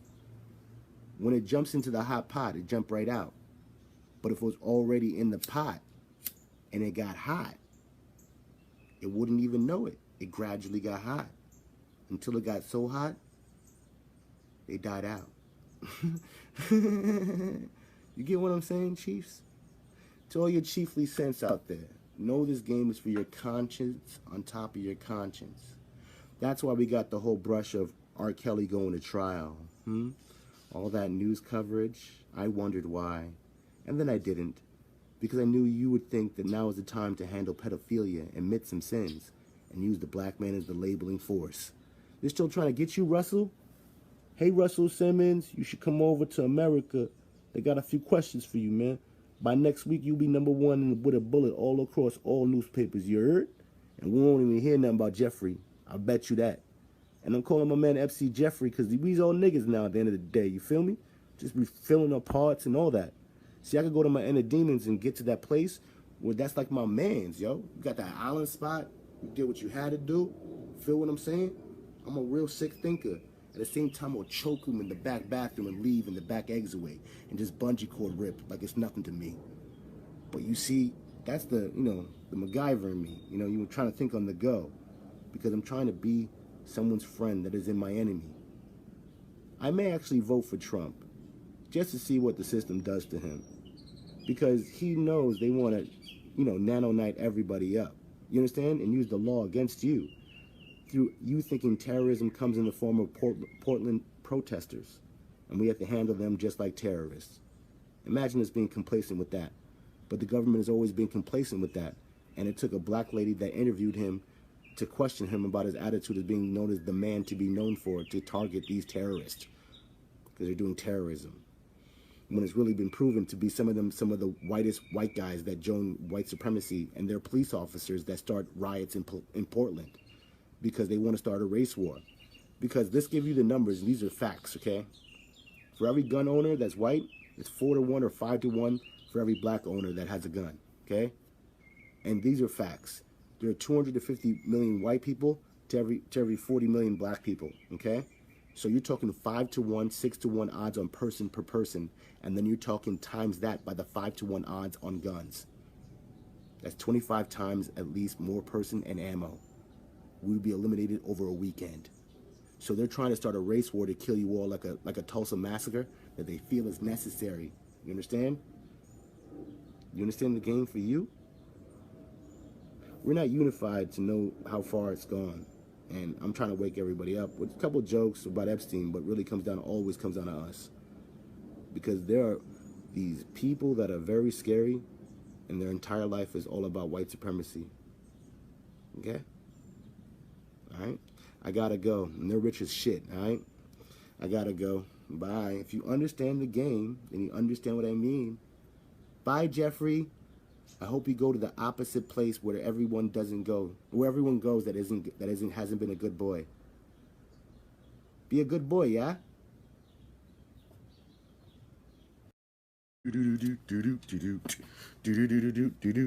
Now, to anybody that smokes, I suggest you smoke wisely. You know, you don't want your brain going off into other worlds that your brain is not mentally prepared for. I had some friends a couple weeks back. They did acid, and I've never done acid. I'm not a big fan of chemical drugs. Okay, but what I know is that acid made Bill Gates think of Apple, the product Apple, right? The concept of Apple, the company. So I'm not knocking what acid can do for you, but Mr. Forbes also said, after thinking of Apple, the company, right? He felt that he was actually capable or somewhat capable of handling the drug and what it's going to do to his mind and his life. See, I'm not ready to take acid. Maybe I will in the future, maybe never. Who knows? I don't think so, because there's certain promises I made to myself about chemicals and chemicals within my body, okay? So when it comes to chemicals within my body that I don't take, I also don't take in bad vibes. Bad vibes are almost, if not worse, than chemicals, because when you take in bad vibes, right? Let's say I fucked a girl that was angry at her man, right? Do you think I'm doing a positive or negative? It depends on the perspective. Now, some men can fuck a girlfriend for the negative. They don't really care about what positive it does for her when fucking her because she's pissed off at her man. Some men can make a woman feel whole again after her man disappoints her, right? I've been different type of guys in different types of relationships to make that different types of assumptions in that situation. So when dealing with Epstein as a particular person, we have to take the good and the bad. But in this situation, in all situations dealing with Epstein, there is no good. You understand? But first, we're going to play, and I'm a piece of work because, you know, we're going to play the song Sexual Healing and how it's abused. We're going to watch a video of politics. I want to watch a video of politics before I get to Epstein. I just wanted to watch a video of politics because the politics is what makes people not do things. Like, let's say you had politics about Benghazi, but Benghazi really is really about Libya and destroying Libya's right to have a leader. Okay, so they talk about Benghazi, but it's really about Hillary Clinton lying about Libya. But you don't get progress into finding out what happened with Libya because they're bullshitting about Benghazi, Benghazi, Benghazi. But it really deals with Gaddafi. You understand? So let's watch a video. Hopefully this is it. And you will see the tenderness of what politics are. And then you will see the deeper levels of how Epstein is never going to get anyone in trouble on that fucking list. So let's watch how politics work. I'm a real disgusting man. I've been told that in both positive and negative context. Setting posts without mixing. Whether you are building a... I'm not an evil man. I'm just a nigga that doesn't give a fuck. You understand? That's my purpose. I don't care about the results of what happens outside of my mouth. Now watch this 8-minute video, and then we're going to come back to Epstein, and we're going to talk. But watch how politics work where you don't want to get anywhere because you never wanted to get anywhere. And And this is how politics work. I get goosebumps talking about that because I know it's real. Both sides do it. Doesn't matter. Let's get busy, y'all. Cable news yesterday, you probably see how much of a complete mess the Bill Barr hearings were before Congress. It was basically grandstanding by Republicans and Democrats. Lots of Russiagate, hand-wringing. Perfect example from Eric Swalwell. Let's take a listen. Now, Mr. Barr, are you investigating Donald Trump for commuting the prison sentence of his longtime friend and political advisor, Roger Stone? No. Why not? Why should I? Well, let's talk about that. Mr. Stone was convicted by a jury on 7 counts of lying in the Russia investigation. He bragged that he lied to save Trump's butt. But why would he lie? Your prosecutors, Mr. Barr, told a jury that Stone lied because the truth looked bad for Donald Trump. And what truth is that? Well, Donald Trump denied in written answers to the Russia investigators that he talked to Roger Stone during the time Roger Stone was in contact with agents of a Russian influence operation. There's evidence that Trump and Stone indeed did talk during that time. You would agree that it's a federal crime to lie under oath, is that right? Yes. It's a crime for you, it's a crime for me, and it's certainly a crime for the President of the United States, is that right? Yes. That was basically that for 7 straight hours, which is hellish. And I thought Aaron Monte put it best, from a leftist perspective. He's like, I'm no Barr fan. I hope he's out of a job next year. But the current outcry is not about him. It's Dems' attempts to discredit a Durham probe due to the inconvenient fact that the Russia conspiracy probe that Durham is scrutinizing was not just baseless, but likely criminal. Yeah. I think Aaron's 100% right. And really what it was is they will never stop trying to make America care about that. And even from a political point of view, it's incredibly foolish because, as you have pointed out, Trump's handling of... Now, I love these two because they're two people that understand the game, one being a son of an immigrant, the other being obviously a person that's white woman, but she's not your average white woman to call out bullshit, okay? I like those type of white women, okay? All right, bro, let me find a chart. Because I get in deep when it comes into politics and white supremacy. But these ones only call out politics. They don't call it the white supremacy part. You see, their obliviousness is that it's contractually obligated for them not to talk about it. You understand? Capitalism forces them not to talk about white supremacy.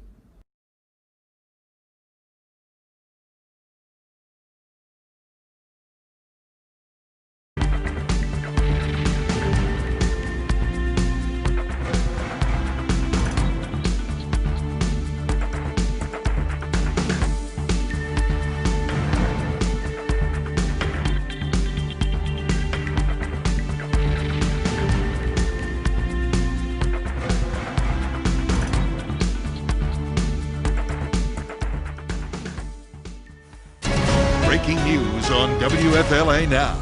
Here's JB Buno.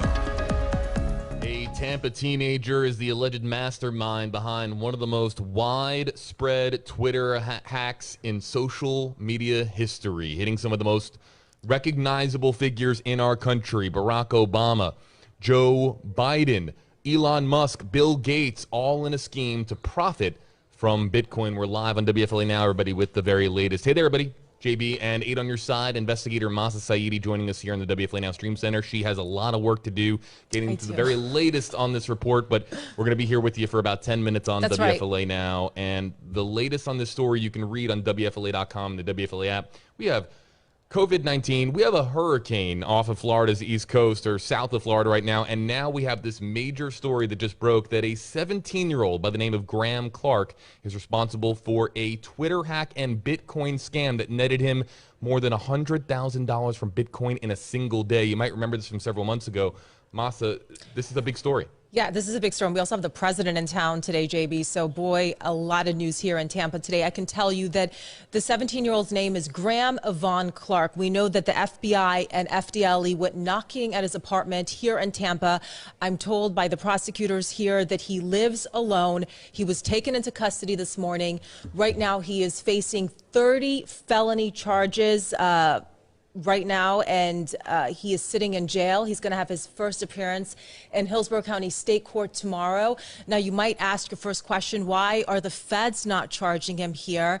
And I was told by prosecutors because Florida law gives a lot more flexibility to charge a juvenile as an adult as JB said, this was a massive Twitter hack.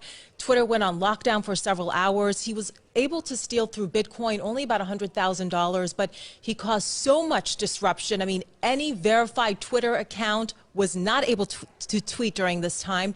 So prosecutors felt that it was appropriate to charge this gentleman as an adult, and that is why he is being charged here in state court in Florida and not the feds. JB. This isn't just an outage affecting Twitter. We're talking about some high-profile people in this country having their accounts hacked and then tweeted from. Let's get to the tweet here, everybody, from President Barack Obama from, again, several months ago. I'm going to read this here for you. I am giving back to my community due to COVID-19.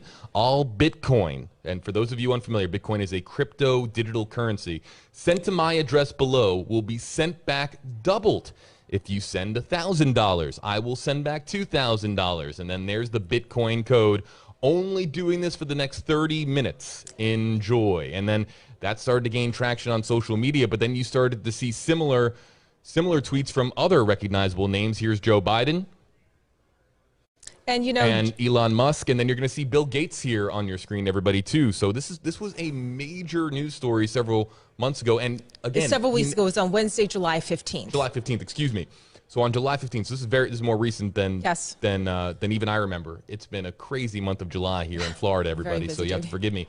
But when we're talking about how big of a story this was, this.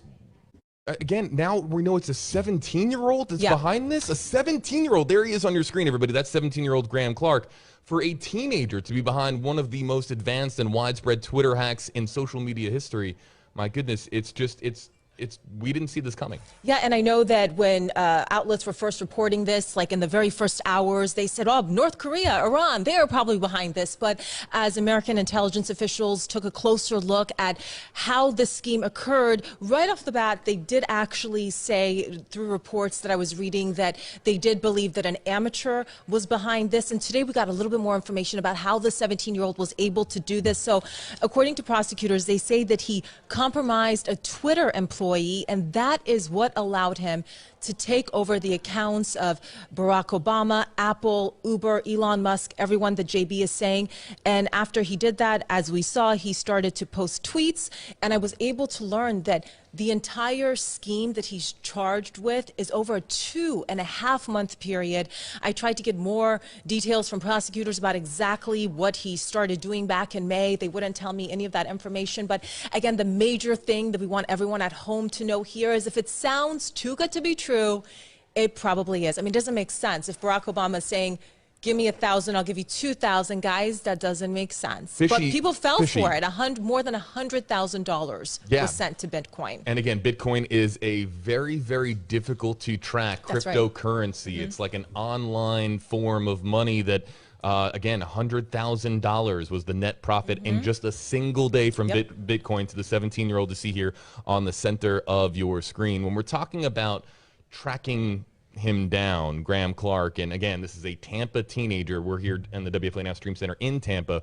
As far as tracking him down, do we know the breadcrumbs that led to his arrest? Was it digital in nature, how they actually had to find out where he was from, whether he was from Florida, and then hyper-localize it down to Tampa? Yeah, you know, JB, those are great questions. I imagine that they did follow the digital footprint here. They would not give us any of those details today, except we know that the FBI and the Department of Justice, the U.S. Department of Justice, they had been doing a nationwide search to see who is responsible for this Twitter attack. And you might be thinking, why? Well, if you think about it, he was able, the 17-year-old kid from Tampa who lives alone in some apartment down here, he was able to take over some of the biggest Twitter accounts. And imagine if somebody did that on election day, for example, if they took over the accounts of supervisors of election, if they started to tell voters that, you know, voting was being extended, for example, giving them false information about polling places. This has the potential to cause massive chaos, JB. So the feds were involved here. How specifically they were able to track him down, we don't know, but we know that the information, that criminal complaint that lays everything out, is going to be released shortly, and I will read that as soon as I get a chance.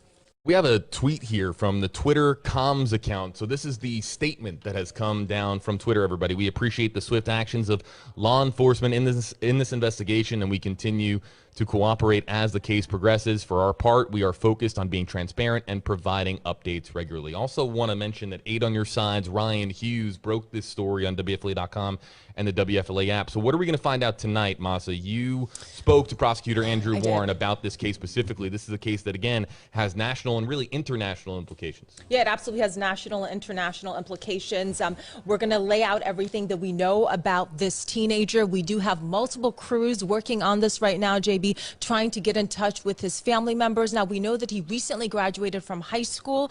We're working to find out what high school he attended. I did ask the prosecutor here, did he work alone? They would not answer my question at this point. And I also asked, what was his training? I mean, it sounds pretty sophisticated to be able to compromise a Twitter employee. They wouldn't tell me anything specifically, only saying that this wasn't an ordinary teenager. So you can imagine if he ever gets out of jail, he's going to have some job opportunities open to him, JB, I imagine. There's already some social media activity. Ironic that we're on Facebook and Twitter talking about a Twitter hack, really one of the largest and most notable Twitter hacks in history here, but there's already a lot of social media activity that there's disbelief that a 17-year-old, again, most 17-year-olds are just graduating out of high school, they're looking at colleges or attending college really in the next couple of weeks as we get closer to the fall semester for college. 17-year-olds are not hacking major corporations and breaking their way in and profiting, 6 figures from a Bitcoin scam that has national and international implications. So there's just sheer disbelief online. One of the things I want to ask you before you have to go, Masa, is you said that a Twitter employee was compromised. Right. That was his inside access here to basically get the ball rolling. That's how he broke in. Yep. What is that? What does that mean exactly? Okay, I'm going to tell you exactly what the prosecutor said here. And usually I don't cover cyber crime like this. So I'm trying to understand it just as you viewers are. That basically the way that it sounds to me was this was a small hack that led to a larger hack, that he gained access to the Twitter profile or the Twitter account or got into Twitter's infrastructure, digital infrastructure, to then gain access to some really, really high-profile accounts. Am I on the right track? So the best-case scenario as far as security and Twitter goes would be if Joe Biden's password was, next president or something really easy to hack. That's not what happened here. What happened here is he was able to compromise a Twitter employee and gain access to Twitter's internal accounts and the internal controls of Twitter. And then prosecutors say that he sold access to those accounts online. And then it started on Wednesday, July 15th, to posting those tweets soliciting cash in the form of Bitcoin, rather. So what exactly it means to compromise a Twitter employee, I don't know, JB. It's probably a question that I should have asked. That's a good question. But we know that that's how he was able to do this, by going after one individual and then gaining access into Twitter via that individual. Does that mean that he cut into his computer, hacked into his computer? Your guess is as good as mine. I'm sorry, I don't have that answer. The final question I want to ask you, Masa, again, everybody, Masa's preparing our live reports coming up in our 4, 5, 6 o'clock newscast, talking about this 17-year-old. She has to go in a minute. Have to go. We have a lot of charges here. Do we have any idea? This is a 17-year-old now. What kind of potential punishment are we talking about here? Do we know? I mean, we're talking about jail time for the remainder of this young man's life? Are we talking about a short? Do we know what the potential punishment could be? We know that this is 30 felony counts that he is facing here in a state court in Florida. I don't know how much time that would be. Sentencing is very complicated. I did ask the prosecutor that, and I don't think he answered my question.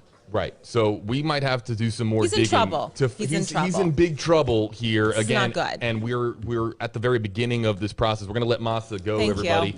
8 on Your Side to Masa Saidi. Look out for everybody at 4, 5, and 6. On 4, 5, and 6 here on WFLA News Channel 8. That's a big question now.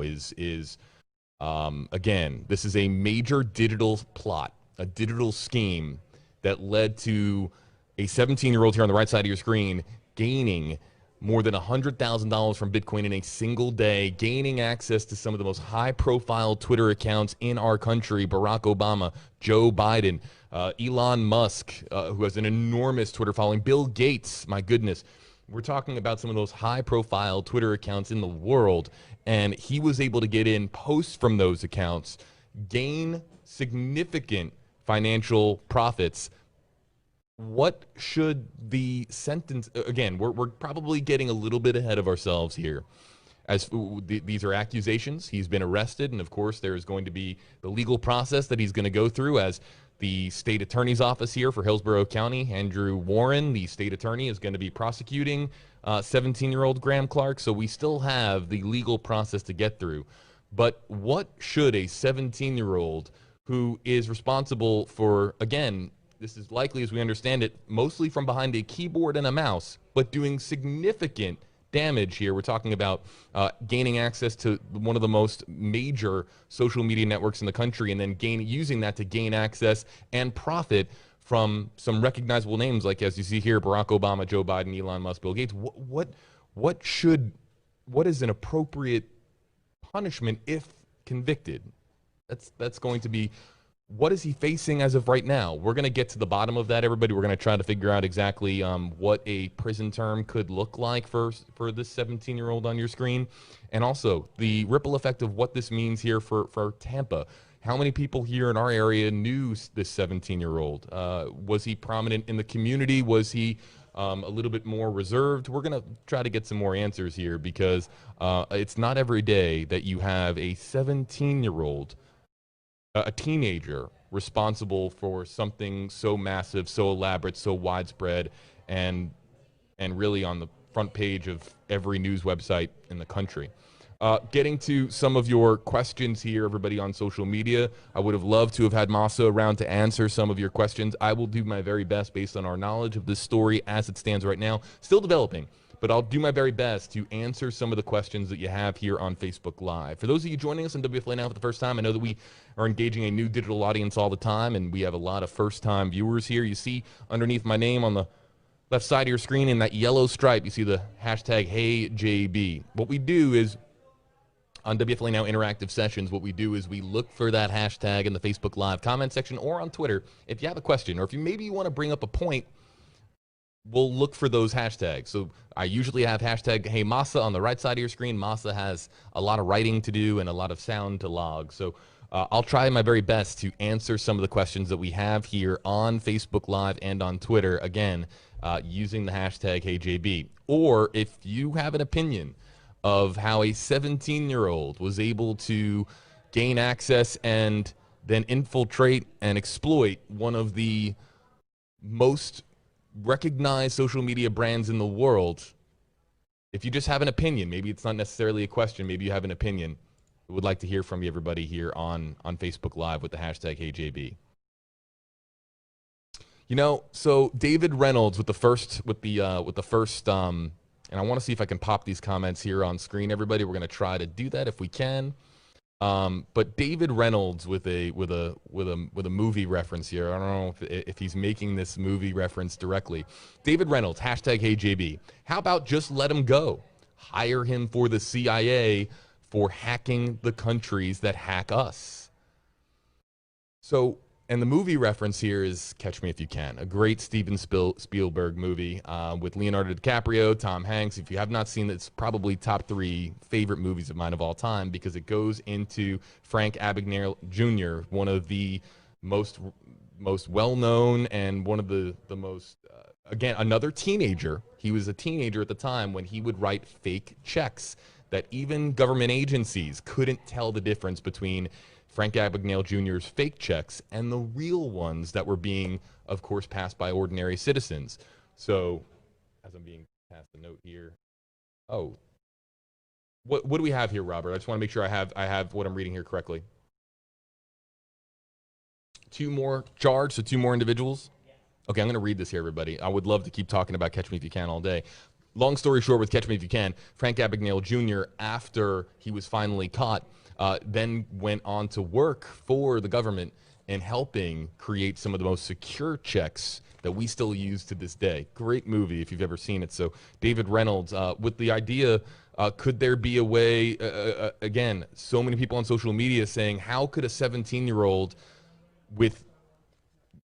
gain access to Twitter? It's unheard of, and there are some that believe that he could perhaps be used to do good rather than bad. I want to read this here, everybody. This is from the U.S. Attorney's Office for the Northern District of California. So this is breaking news, everybody, coming in from California. 3 individuals being accused today for their alleged roles in the Twitter hack that occurred on July 15, 2020. The announcement that was made here. Okay, so here we have additional charges being filed. Mason Shepard, a.k.a. Shaquan, 19 years old, of Bognor Regis in the United Kingdom, charged in a criminal complaint in the Northern District of California with conspiracy to commit wire fraud, conspiracy to commit money laundering, and the intentional access of a protected computer. Mason Shepard, 19 years old, of the UK, according to this, being accused in the Twitter hack as well. Next, Nima Fazeli, a.k.a. Rolex, 22 years of age, of Orlando, Florida, so Central Florida, charged in a criminal complaint in the Northern District of California with aiding and abetting the intentional access of a protected computer. The third defendant is a juvenile who will not be identified. With exceptions that do not apply to this case, juvenile proceedings in federal court are sealed to protect the identity of the juvenile, so and so on. Pursuant to the Federal Juvenile Delinquency Act, the Justice Department has referred to individual Andrew Warren, the state attorney for the 13th Judicial District in Tampa, Florida. So there could be even more local ties for the Tampa Bay area here, with the third, now additional individual being charged, a juvenile who will not be identified. What is Shaquan? What is Rolex? These might be the hacker names, again, to make another movie reference, because, you know, this story gets surreal to the point where sometimes you have to compare movies to make a reference that people can identify with. But if you've ever seen The Matrix, like Neo being the hacker name for Thomas Anderson, the main character played by Keanu Reeves in that movie, hackers usually go by their aliases online, aliases that use to protect their identity. So these could be aliases to protect the identities of the 19-year-old in the UK and the 22-year-old of Orlando, Florida. Again, Mason Shepard, known as Shaquan, 19 years old, of the United Kingdom, and Nima Fazeli, known by the alias Rolex, 22 years of age, of Orlando, Florida, charged in a criminal complaint. And then the third individual, in addition to the 17-year-old Graham Clark, who you see replaying on our screen here, is a juvenile. So now it's not just 17-year-old Graham Clark. Now, said to be the mastermind, that's the words of prosecutor Andrew Warren, that the ringleader here is the 17-year-old on the right side of your screen there, 17-year-old Graham Clark of Tampa, Florida. But now we have accomplices, said to be Mason Shepard, Nima Fazeli, and a juvenile who assisted. So this is a story, everybody, that's developing in real time. And whether or not we continue to get updates on whether or not this is more widespread and more accomplices or more members of this team that infiltrated Twitter, we'll, of course, continue to provide you updates here on WFLA Now. So Catherine Milliken with the hashtag HeyJB comments, and we'll continue to take a few more hashtag HeyJB comments. We have to get going soon. President Trump is flying into Tampa, and that is happening this afternoon, so we will not be able to stay with you all that much longer here, everybody. But for our Tampa viewers, we're, of course, streaming to the internet, Facebook, Twitter. To our Tampa Bay viewers, tune in on television. Yes, television. To News Channel 8 at 4 o'clock, first at 4, or 4 o'clock newscast, 5 o'clock newscast, 6 o'clock newscast, continual updates on this story, not just from 8 on Your Side investigator Masa Saidi, but the reporter who broke this story, 8 on Your Side's Ryan Hughes. Look for those stories coming up in our 4, 5, and 6 o'clock newscast on your NBC station, WFLA, 8 on Your Side. Catherine Milliken, hashtag HeyJB, they are following the Bitcoin trail to track down these criminals. So that's the comment there with the hashtag HeyJB. And I want to get to a quote here that I have from Andrew Warren, I believe. No, it's actually a statement from the state attorney's office, because it talks about Bitcoin quite a bit.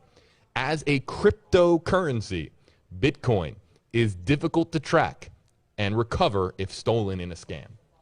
Bitcoin is designed in a way to be difficult to obtain. You can't hold Bitcoin in your hand. It's hard to track because it is a digital currency. We've done stories on Bitcoin here at WFLA.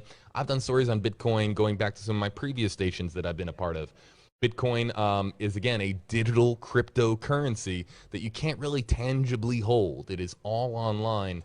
And again, it can be translated to actual U.S. dollars, and the U.S. dollar equivalent that 17-year-old Graham Clark was able to get his hands on as a result of this scam in just a single day, $100,000. Again, the teen from Tampa. We'll take a few more questions, everybody, from Facebook Live, again, with the hashtag HeyJB. I'll look for those. And again, I conferred my colleagues on this who have been on this story since the moment it broke, and that's Ryan Hughes and Masa Saidi, but I'm doing my best to answer as many questions as I can, or just take some comments here on Facebook Live, everybody. I'll see if I can, I might be able to, everybody, bring up some comments on screen here too, but I don't think I can at the moment. As soon as we get the comment section back here, everybody, I'll continue to read some of your comments here on Facebook Live. And again, we use the hashtag HeyJB. Why? Because not everybody wants their comment read aloud. Not everybody wants to have their name read aloud.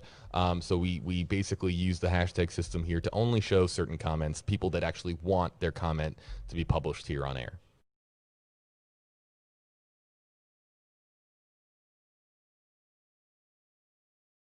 And again, it's just taking a minute, everybody. Right, so Michael Henderson with the hashtag HeyJB comment here, and I'm glad Michael that you brought this up, because this was my line of thinking too. Hashtag HeyJB looks like he phished a single admin account, which got him to the others. By now, people are probably very familiar with phishing attacks.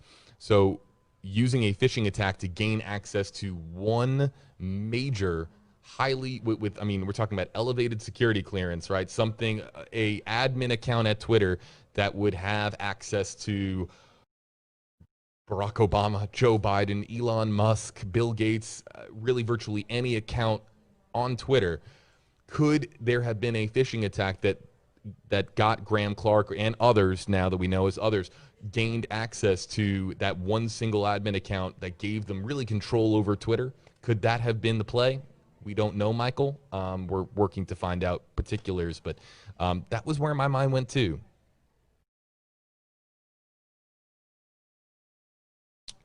Hashtag Mallory Mitchell, hashtag HeyJB. The reporter definitely resembles the 17-year-old.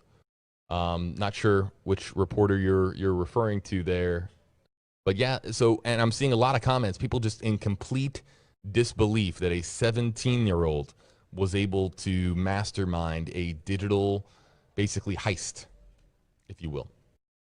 And again, if this is to be believed, he wasn't alone. 3 additional individuals, including Rolex, a.k.a. Nima Fazeli of Orlando, Florida. Not too far away, everybody. So, and then an international accomplice, Mason Shepard, a.k.a. Shaquan, 19 years old, of the UK. So we were talking about national and international implications. What we were talking about at the time was the fact that Twitter is a global brand used by people around the world. And while it's predominantly a social media platform that is prominent in the mainstream here in the United States, it's used abroad. It's used around the world. And here we have, again, this 19-year-old in the UK who is being charged with, and I'll read the charges, criminal complaint in the Northern District of California with conspiracy to commit wire fraud, conspiracy to commit money laundering, and the intentional access of a protected computer. And I'm seeing a lot of the comments here too. A lot of the comments, people who just think this is funny. There's a combination of disbelief and humor here that a 17-year-old was, to put it conversationally, rolling in dough. Imagine being 17 years old and gaining $100,000 or more in a single day. That's what happened to Graham Clark. You see here in the mugshot with a smirk on his face. You got to wonder if he's going to be able to afford a high-profile attorney, because with the high-profile nature of this case, there is going to be every micro move is going to be under the microscope. Let's see here. Liddy McHenry, hashtag HeyJB, further proof that we all need to guard our identities because our world is working more remotely than ever. Employees have all information in their homes. Scary stuff. And what Liddy is obviously referring to here is the COVID-19 pandemic. And normally you would have access to, let's say that you work for a company that is that has a major digital footprint. And let's say that you have access to precious data at that company that you work for with this major digital footprint. And normally you are going into that place to work to gain access to this personal digital information that is stored, let's say, on servers within the building or on a remote site. Regardless, you're normally going in to access probably a certain mainframe, a certain network, a certain set of computers that is going to access that information.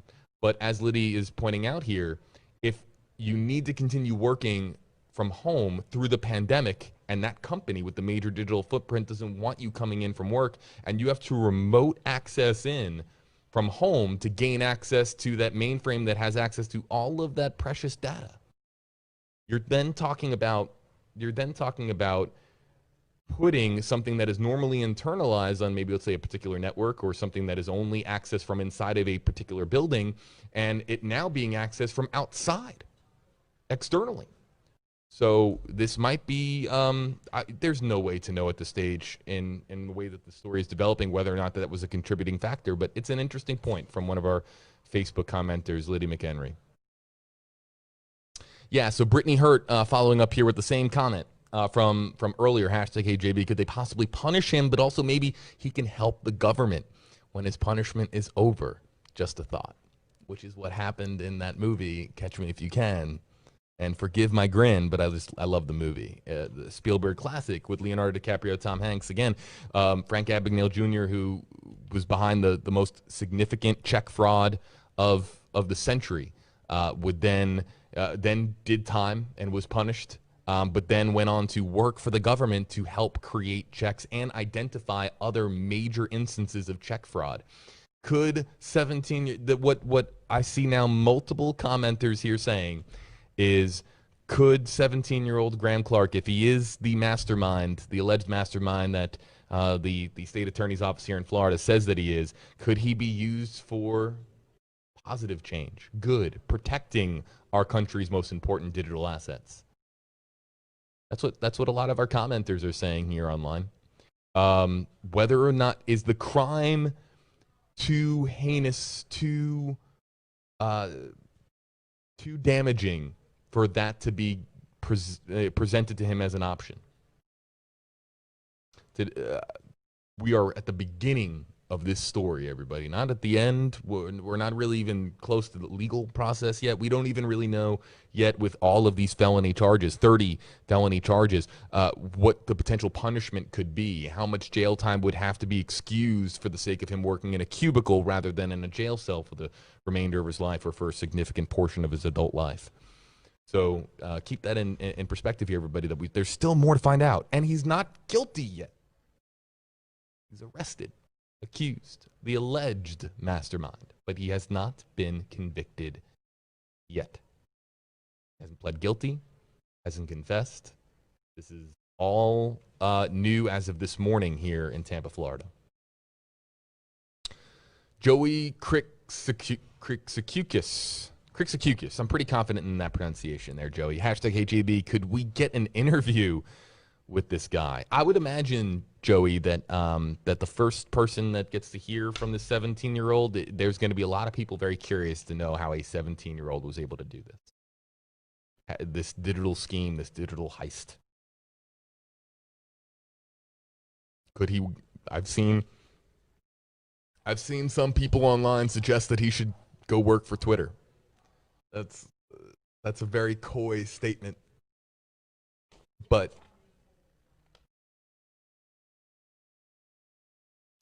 Matthew Morgan, hashtag HJB, he'll be working for NASA starting next week. This is a 17-year-old, everybody, who just tweeted from Barack Obama's Twitter account,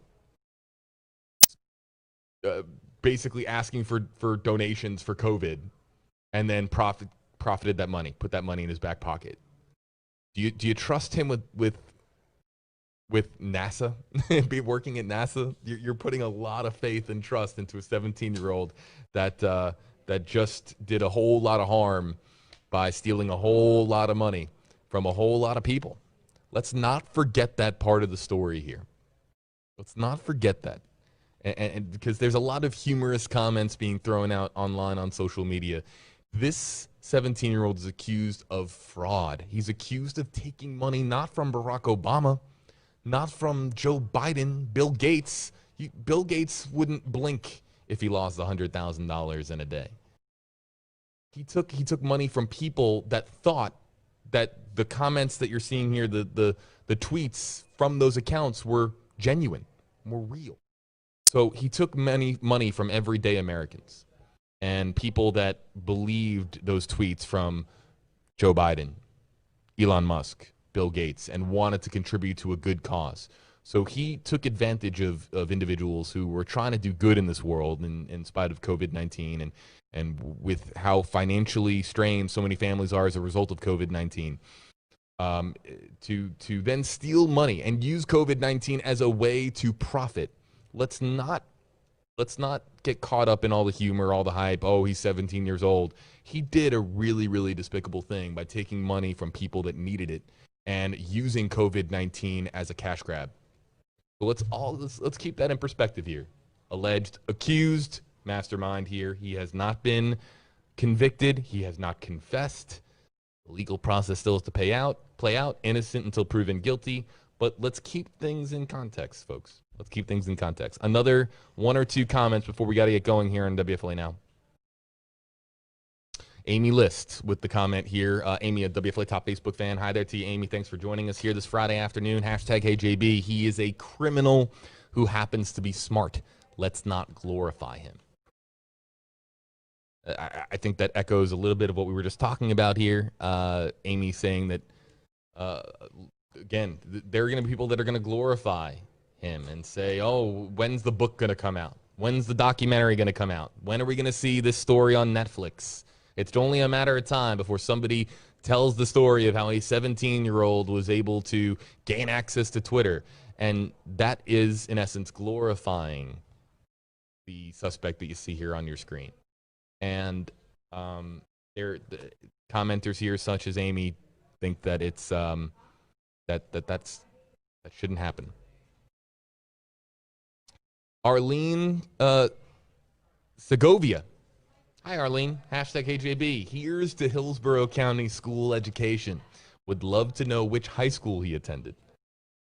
There's a lot of local. We're streaming to the internet here where we have people joining us from around the world. But here in Florida, here in Tampa Bay, what we've seen in the social media sections thus far since the story broke is people want to know what high school he went to. What is the backstory here? How somebody gains the knowledge from a digital perspective to pull this off. And there's curiosity there. And it doesn't have to do with glorifying. It just has to do with how this happened, how this came to be, so to speak. Last couple of comments or questions here. Again, the President of the United States gets here momentarily. Oh, it's a great question. It's a really great question, and I have not seen this one. It comes from Leslie Ramos with the hashtag HJB. What will happen with the people's money who actually donated? Hold on. I want to see if Moss is here. I'm muting my microphone.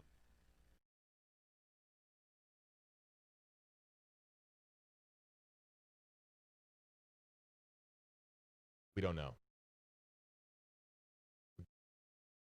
Leslie with a great question. And Moss is still shouting from the other side of the newsroom. If somebody donated $100 after seeing it on President Barack Obama's Twitter account, will they get that money back? Bitcoin, again, so difficult to trace. It's designed as a cryptocurrency. It's not designed to be super accessible and super traceable.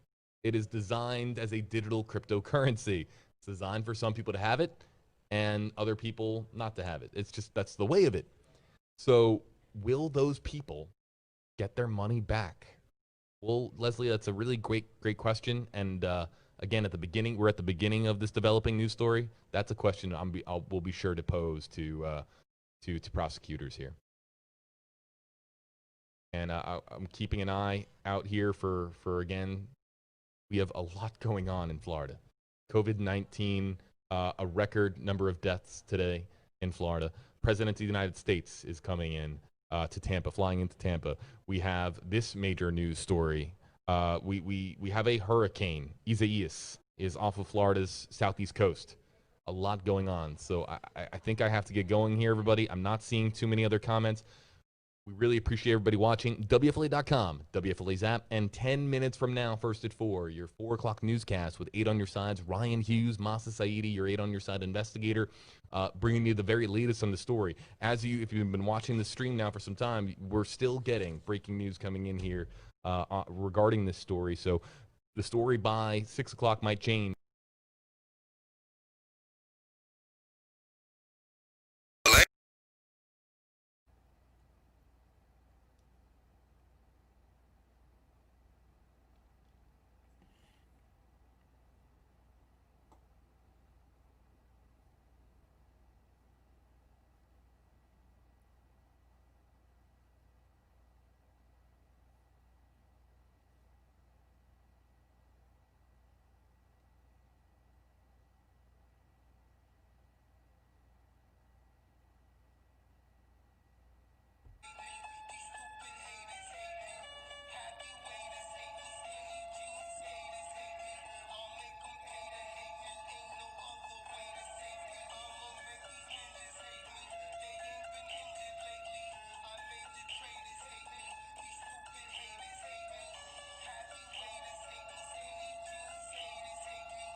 You wanna silence the voice of the speaker?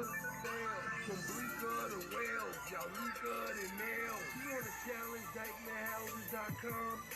You wanna versus a more dash seeker? The planet of fakes coming up out your speaker.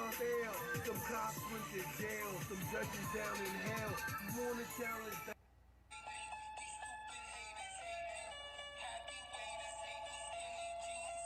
Yeah, we still here.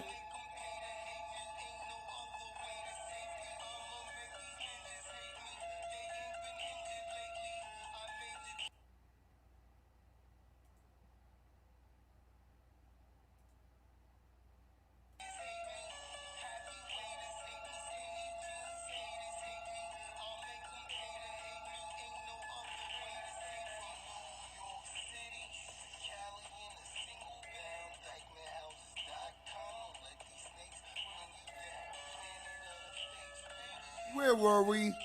Y'all back in here? Yeah, we right here. You wanna silence the voice of the speaker? From Bleecker to Wales, Yalika to Nail. Planet of the Fake Sports. And Pigstar HH News. Tyler SKAGGSDIED from fentanyl, oxycodone, booze. Choked on vomit. 3:44 p.m. Pacific Time, the Angels just reacted to the Skaggs autopsy, saying, Tyler was and always will be a beloved member of the Angels family and we are deeply saddened to learn WH. It caused this tragic death. The halos continue. Angels baseball has provided our full cooperation and assistance to the South Lake Police as they conduct their investigation. MLB star Tyler Skaggs died in a Texas hotel room from a deadly mix of booze, fentanyl and oxycodone, according to the Tarrant County Medical Examiner. In the toxicology report released Friday, the MES report lists the cause of death for the Angels pitcher as a mix of alcohol, fentanyl and oxycodone intoxication with terminal aspiration of gastric contents. In other words, Skaggs choked on his own vomit while under the influence. The report says his death has been ruled an accident. It's interesting, the autopsy says, when Skaggs was found dead in his hotel room, he was clothed in black denim jeans, a black belt with white metal decorations and decorated white buckle, red boxer shorts, black socks and dark brown western boots. The description sounds a lot like what Skaggs was wearing on the team plane, when the Angels dressed in western gear as they flew from California to Texas on June 30th. As we reported, Tyler was found dead in his team hotel room July 1st, when the Angels were in Texas to play the Rangers. Tyler's family issued a statement Friday, inferring an Angels employee might have been involved in the tragic incident. The Skaggs family says, "We are heartbroken to learn that the passing of our beloved Tyler was the result of a combination of dangerous drugs and alcohol. That is completely out of character for someone who worked so hard to become a Major League Baseball player and had a very promising future in the game he loved so much." The statement continues, "We are grateful for the work of the detectives in the South Lake Police Department and their ongoing investigation into the circumstances surrounding Tyler's death. We were shocked to learn that it may involve an employee of the Los Angeles Angels. We will not rest until we learn the truth about how Tyler came into possession of these narcotics, including who supplied them. To that end, we have hired attorney Rusty Hardin to assist us." Tyler's death sent shockwaves through MLB, and the Angels tossed a combined no-hitter in their first home game after his passing. Play video content. Remembering TYLERFOX Sports. His wife, Carly, gave a heartfelt tribute to the late pitcher during his private funeral. Like, comment, follow, share, subscribe. Then visit Yo, I think I messed up. I better have that Tyler joint. I'ma be tight. Yeah, the Tyler joint was not the Tyler joint. The Rashad joint was giving me a problem. I just realized that. Let me see something, man. This joint was giving me a problem, but I think I fixed it. Yeah. We get into the main event, y'all. Planet of Fakes, king of content. I got kings of content in the chat, queens of content in the chat. Shout out to y'all. We got disconnected up in orbit. We reconnected now. Let's get into the main event. Premium channel. You know why those videos got dislikes like that? Because they actually go through every video to make sure that I didn't post anything make a flag. That's so pathetic. I have videos with 9 views that get flagged. Like, come on now. This is king of content. Oh, it's not there.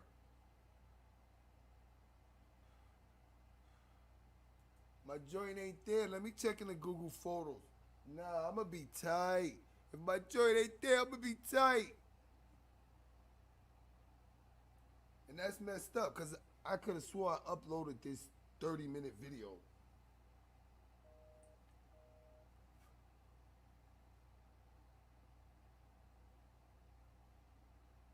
I'm gonna be tight. 30-minute video, y'all.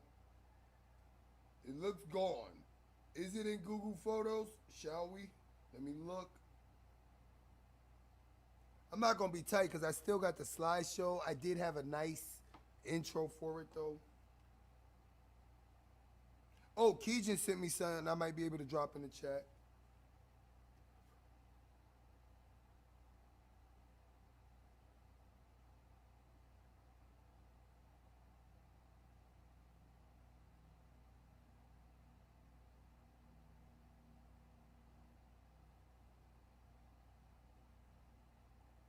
Alright, I don't see it. I don't see my 30-minute video. Luckily, I made it so I could remake it right now.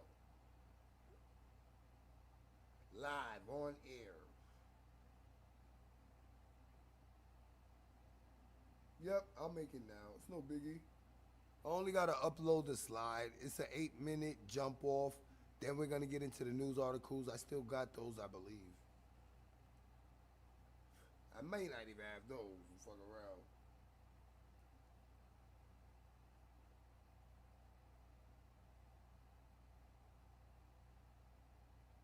And this young man's name was Rashad Cunningham. He was a resident of Gary, Indiana. Something occurred with police. He had to keep driving. High-speed chase ensued. He he exits the car. allegedly has a firearm calls for the police to use deadly force. And that's the gist of the story.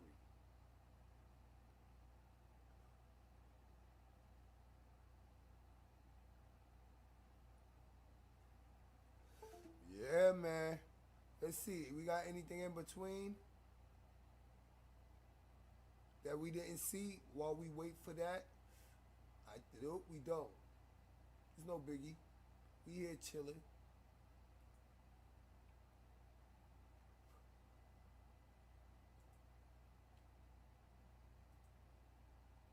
The Constitution, the Bill of Rights is watery. Come to D Street, you know where my corner be. Shout to the 34th. I gave you by the dawn of I'm not afraid. I'm not afraid. I'm not afraid. I'm not afraid. I'm not afraid. I'm not afraid. I'm not afraid. I'm not afraid. I'm not afraid. I'm not afraid. I'm not afraid. Planet of the Fakes Radio, where we teach you rights. Put a limit on government. King of content. Alright, what up, y'all? Planet of Fakes in Espanol here, and Pigstar HH News. I'm here to compile some videos, and it's basically about a legal immigrant who gets away with raping children and gets to walk free out of custody due to red tape or whatever. It doesn't matter.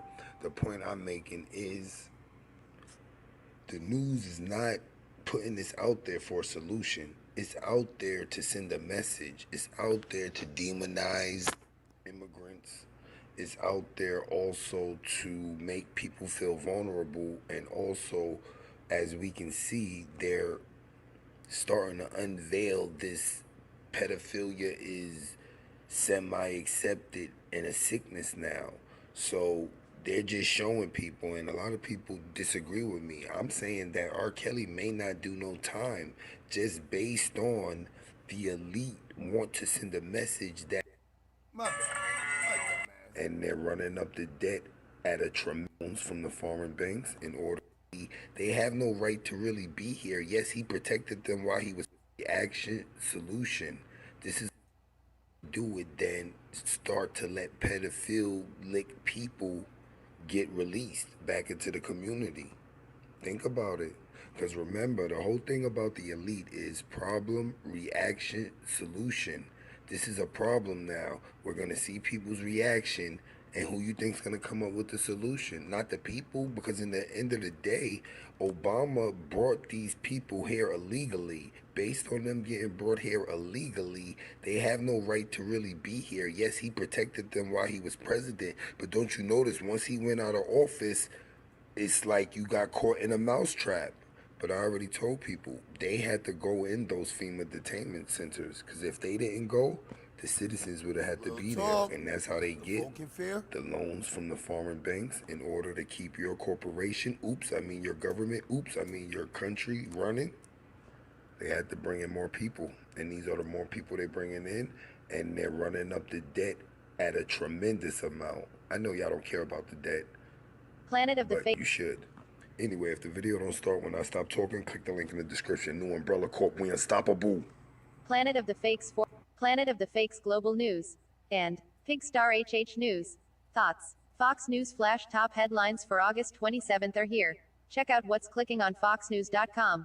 An illegal immigrant in Maryland is alleged to have crawled into the bed of a teenage girl while she was taking a nap and placed a knife against her throat before proceeding to rape her, according to authorities.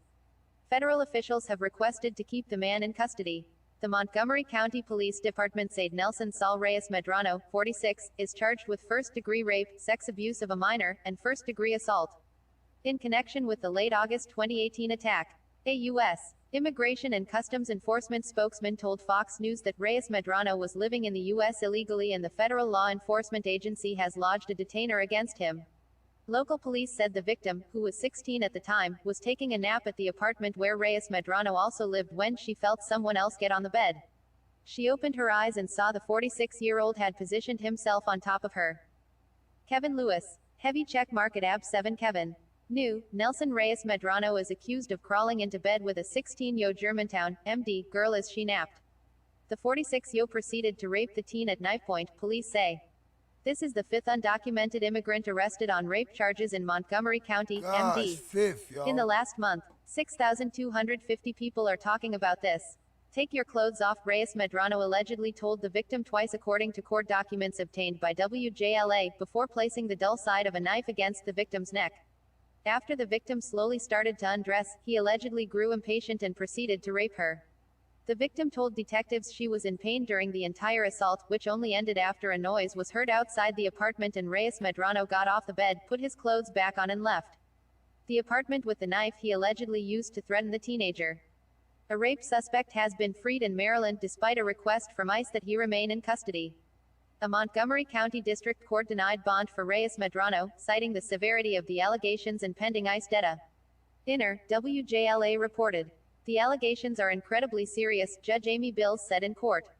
The allegations are that a knife was brandished and a first-degree rape occurred. ICE detainers serve as a legally authorized request, upon which a law enforcement agency may rely to continue to maintain custody of an illegal immigrant for up to 48 hours so that ICE may assume custody for removal purposes, according to the federal agency. Accused rapist in U.S. illegally walks free despite ICE hold request. A rape suspect has been freed in Maryland despite a request from ICE that he remain in custody. ICE places hold on Texas man accused of letting daughter, 12, drive and crash that killed man, dog.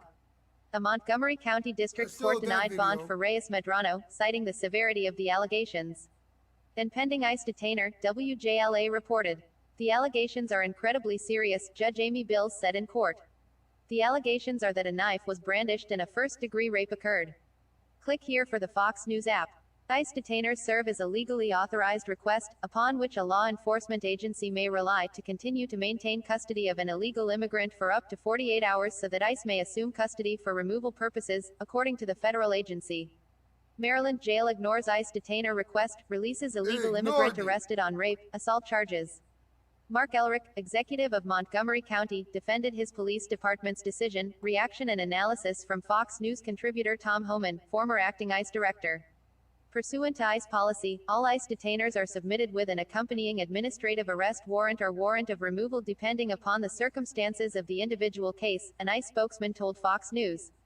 The latest arrest comes after another illegal immigrant accused of rape was released from the Montgomery County Detention Center just 3 days after being arrested. At the time, county officials said they notified ICE that the suspect was being processed for release that day, even after the Federal agency filed a detainer. Montgomery County, MD, designated itself for sanctuary status in July, according to FOX5. The order signed by County Executive Mark Elrick says no county agency, including police departments, can cooperate with ICE. Immigration agents are now barred from entering secure portions of county jails, and now have to take custody of illegal immigrants in public areas, such as jail parking lots. An accused rapist in the country illegally is allowed to walk free in Maryland. Rodrigo Castro-Montejo released on bond despite an ICE... Yo, they told those motherfuckers you are not to cooperate with the feds.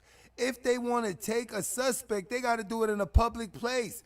They released them out the building. If ICE is in the parking lot, that's your business. If they not, you good to go. Do you see how the sanctuary city is just like a Band-Aid for the immigrants, and they're taking advantage of it? Hold request. The Salvadorian national due back in court on rape charges next month. This all comes just days after officials in the same county vowed to notify ICE when two accused child rapists are released from jail. Montgomery County, outside Washington, D.C., designated itself for sanctuary status last month. He's not showing up to court.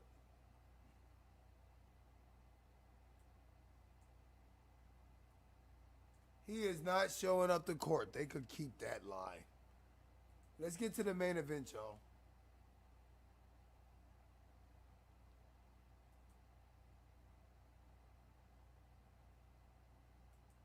Rashard Cunningham.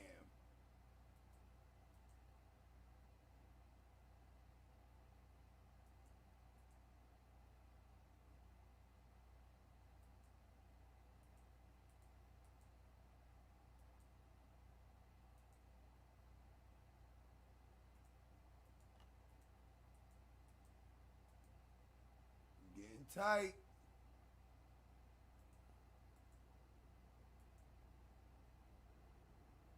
found it.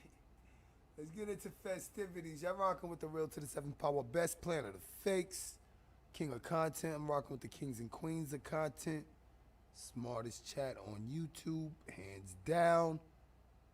This is the story of Rashad Cunningham.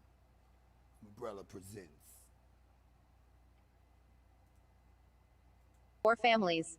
And Pigstar HH News. Family seeks justice for Rashad Cunningham. Protesters begin to assemble in the parking lot of the Gary Police Department. Photos courtesy of the Chicago Crusader.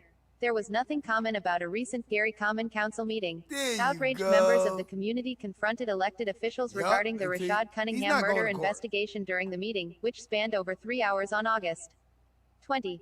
Rashad Cunningham, 25, was shot and killed by a Gary police officer August 17. Gary Police spokeswoman Lieutenant Dawn Westerfield said in an initial release, officers pulled over Rashad Cunningham while conducting a traffic stop in the vicinity of East 23rd Street and Kentucky Avenue at approximately 3 a.m. The Lake County Coroner's Office ruled the death a homicide and no officers were injured. Mr. Cunningham was pronounced dead at 4:30 a.m. Lieutenant Westerfield did not provide information on the circumstances leading up to the shooting in the initial release, but did affirm that the shooting was being investigated by the Lake County Sheriff's Department. Mr. Cunningham's family, dissatisfied with the early status of the investigation, has hired civil rights attorney Andrew M. Stroth, managing partner of the Action Injury Law Group, which handles police shooting cases across the country. The consensus between members of the Cunningham family is that the shooting was unjustified. 5 children no longer have their father because of the unjustified acts of officers within the Gary Police Department, said Addie Stroth in a recent interview.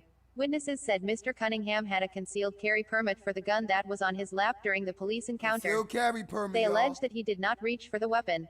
The case continues to evoke an emotional outpouring and anger from community members, as witnessed in a vigil held for Cunningham. I have not seen this many people out in support for the victim of a police shooting. Hit that like button if you didn't, People are outraged. The people are not going to let the Gary Police Department get away with this one, said Kwabena Rasuli, co-founder of the Jackson Family Honor. The Cunningham case is not the first instance of police shootings in the city. Rashad Cunningham. This is starting to happen too much in Gary. Over the last 3 or 4 years, there have been too many police shootings. Why are we as black people vulnerable to police brutality, whether it's by a white cop or a black cop? Said Mr. Rasuli, who decided to speak out in solidarity with the family and the local Black Lives Matter chapter. Questions linger for the family even after the Gary Police Department released the following statement on Saturday, August 17, 2019, at 3:16 a.m. The Gary Police Department responded to a call of shots fired in the area of 23rd and Kentucky Street. While investigating the call, the officers encountered a parked vehicle with 3 occupants. Officers approached the vehicle and during the course of the investigation a police officer's WEAP on was discharged, resulting in the death of Rashad Cunningham. The family wants answers and the family has demanded to get all video that exists, said Addie Stroth on behalf of the Cunningham family. According to Mayor Karen Freeman Wilson, there are no recordings to release because the Gary Police Department does not use body or dashboard cameras. Though camera footage is not an option in this case, the Cunningham family has announced further demands. The family has demanded the dispatch recordings between officers and the police department. The family is demanding the release of the names of the 2 officers involved in the shooting, and the family wants the officers and the city held accountable for the unjustified and unconstitutional shooting of Rashad Cunningham, said Addie Stroth. During the Gary Common Council meeting, Rashad Cunningham's uncle echoed the same sentiment, declaring this shooting unconstitutional. While at the podium, he addressed elected officials and recited lines from the Declaration of Independence. I want your opinions, right Life, or wrong. liberty, and the pursuit of happiness are rights given to all human beings by their Creator, and governments are created to protect them. My nephew was not protected. He stared boldly as he addressed Mayor Karen Freeman Wilson and members of the Gary Common Council. It was your fiduciary duty to protect him, and he was not protected. He had a Second Amendment right to carry a weapon. His pursuit of happiness is now gone. He was trying to provide for his children, whom he loved. They will never see their father again. Mr. Cunningham leaves behind 5 children, including a 1-year-old.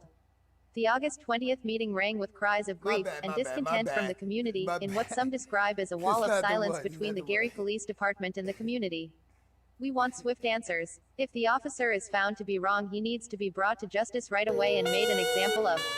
We need an independent citizens review board to look at what's happening in our community, said Mr. Rasuli. Tension grew as distressed family members tearfully expressed their pain and frustration. What started as minor rumblings among those in attendance that night turned into a loud uproar. Ron Brewer, Common Council president, was charged with maintaining order as emotions flared in animosity. Why rose late into the evening? I will clear this room if I have to. This is no disrespect to the family at all. We just have to keep order here. The most riveting statements of the night came from Mr. Cunningham's mother, Tanya Simmons, and girlfriend Heather Fox. Ms. Simmons said, "I have not been contacted with the mayor or the Gary Police Department. No one wants to talk to me about anything that happened regarding my son." Quote, Ms. Simmons used her time at the podium that night to ask pressing questions that have hounded her since the morning she found out her son had been murdered. When will the city formally give the names of the police officers that were involved? Asked Ms. Simmons. Does the city have any video evidence at all? Can we hear the dispatch recordings? Do officers have a mental evaluation before becoming employed? What is the protocol of a police car that sees a parked car sitting in front of his home? Where is the money going if the police officers can't have dash cameras and videos to protect? Because my son needed protection that morning from the police officers, exclaimed Ms. Simmons. The Gary Police Department has not officially released the names of the officers involved in the shooting. There has been no official confirmation that Officer Isaiah Price was connected with the shooting, but family members believe he was involved and question his policing tenure. Ms. Simmons, distress in her voice, asked a number of questions of the Gary PD. This officer has numerous complaints about falsifying information, was fired from the Chicago Police Department but still allowed to patrol the Gary streets. Is he still patrolling at this moment? Why was Isaiah Price, the officer that killed my only son, allowed to still patrol the streets onside? Let me know. Bring the numerous complaints that were filed against him. Why? After only moments at the podium, her voice elevated, infuriated over a perceived lack of transparency within the Gary Police Department. The Gary Police Department released a statement regarding the investigation. In following the protocol of the Gary Police Department, this shooting is being investigated by the Lake County Sheriff's Department. The results of the investigation will also be reviewed by the Lake County Prosecutor's Office as a routine practice. While Gary Police will work closely with the Sheriff's Department, any additional information will be released by county officials. Look Quote, close, y'all. He's Simmons making the described her same son by face. saying, "He was not the type to start any trouble and had no criminal history. He stayed to himself and loved his kids and his family." The crowd chanted, "Justice for Rashad, no justice, no peace," as Ms. Simmons took her seat. Mayor Karen Freeman Wilson released the following statement to the press and on her Facebook page. "The loss of life is a tragedy. We offer condolences to the family of Mr. Cunningham. We realize the frustrations associated with losing a loved one, and our community has many questions about the incident. Answers to those questions will come with a full, independent investigation. When we get those answers, the Gary Police Department will be open and transparent in communicating why. The public. Her expressed condolences do not appear especially sufficient for Heather Fox, Mr. Cunningham's girlfriend and mother of their one-year-old child. It's been more than 72 hours and we don't have any answers. The mayor never reached out to us," she made a Facebook status comment. "What's a Facebook status going to do for us?" Ms. Fox made known her suspicion about the handling of the investigation and pledged to diligently seek justice for Rashad Cunningham. "You guys are trying to hide something," said Ms. Fox. "There were 2 witnesses that saw him get shot down in cold blood for no reason. He never had a run-in with police. You will see me and you will see our family." Planet of the Fakes 4 Families. And Pigstar HH News. Family seeks justice for Rashad Cunningham. Protesters begin to assemble in the parking lot of the Gary Police Department. Photos courtesy of the Chicago Crusader. There was nothing common about a recent Gary Common Council meeting. Outraged members of the community confronted elected officials regarding the Rashad Cunningham murder and unconstitutional. Alright, so that's his picture, right? And everything.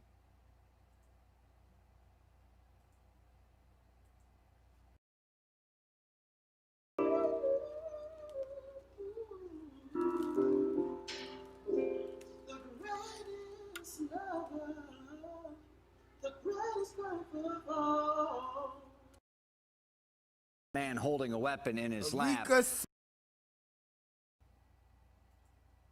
Good evening. I'm Erica Sargent. And I'm Brad Edwards. Also breaking tonight, a family questioning Gary police after a man is shot and killed. The man holding a weapon in his lap. But he's also a licensed conceal and carry gun owner. Our Eric Hawks joins us from Gary, where the family confronted the city council tonight. Eric, that meeting just ended and still no answers. That's right, Erica and Brad. Yeah, the family of Rashad Cunningham waited hours to speak at tonight's Gary City Council meeting.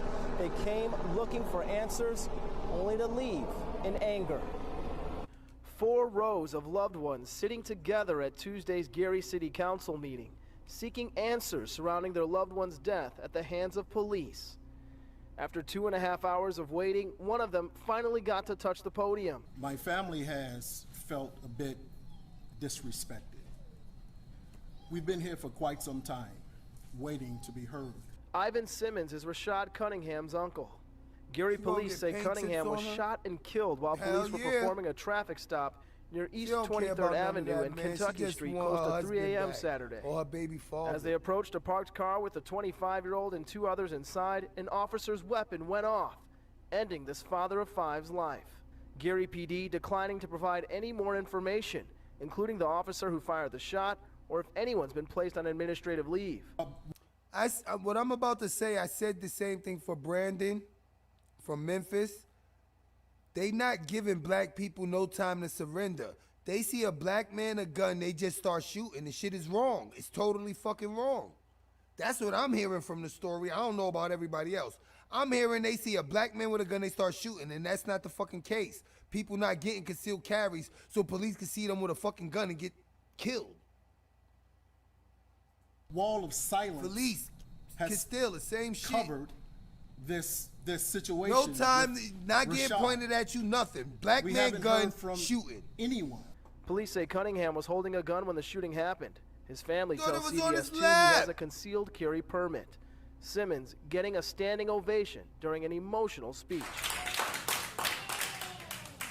He had a Second Amendment right to carry a weapon. That Second Amendment right does not come from the concealed carry permit. Think about it, y'all. What year was the concealed carry permit established in whatever areas y'all in? Think about that. Do your history on the concealed carry permit. If it doesn't precede the United States Constitution, guess what? The right to the Second Amendment trumps that. So why are they requiring people to get a permit for something that you already got a right to? You see how we got a right to say whatever we want? Do we need a permit to do that? Why would we need a permit for our Second Amendment rights? Why do we need to apply for our rights? Think about that, though. And do your research to see when it was created. If it wasn't created before the Constitution, guess what? Get down to the bottom how they turned a right into a privilege or a benefit.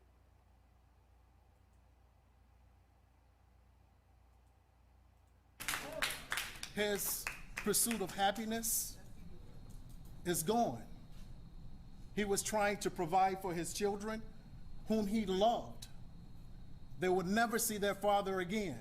After more waiting, Cunningham's girlfriend and the mother of his youngest son, Heather Fox, spoke.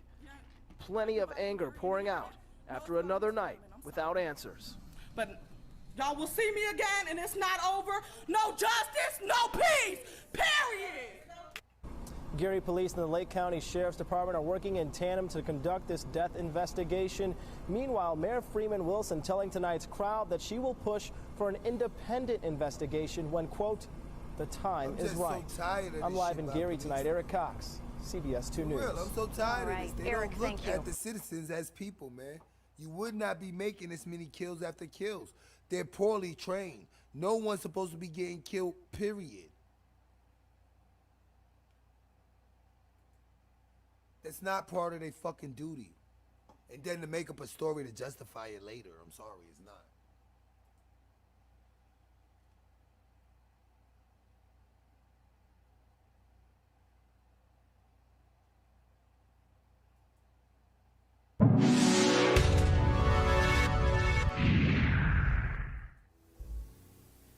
See, this is the other Rashad, so they different guys.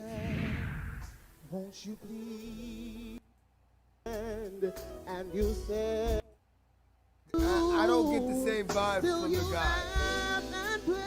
I don't see his baby mother being shorty. And continue on to say.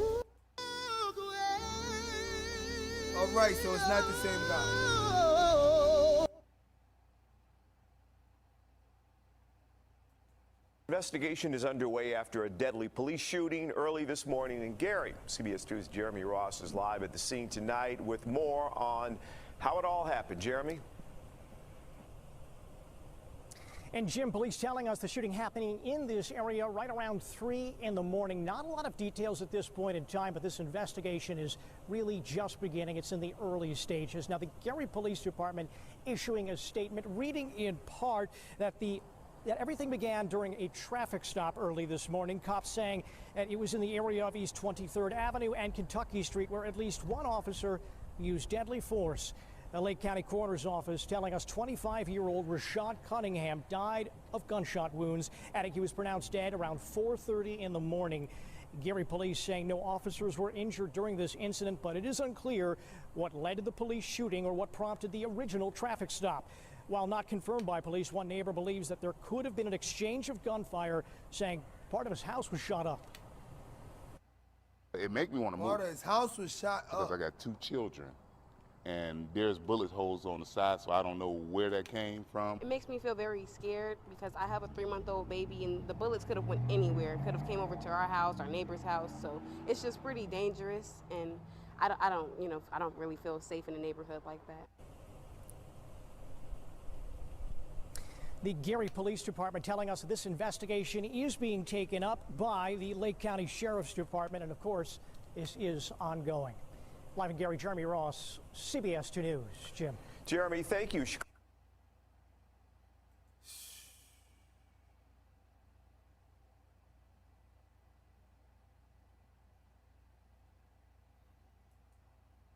Football that you go against. Oh, different dude, y'all. Gives you the most trouble. It's like admitting you lost, though, Lonnie. I really want to say none of them. 5 years ago. Okay, all right. But I would say probably Cody Quinn. Yeah. Because of the speed. Yeah, he's pretty fast. He's like a gnat. Yeah. Kind of worried, y'all. Yeah.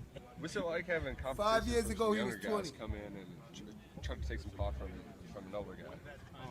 From wide receiver standpoint. Yeah.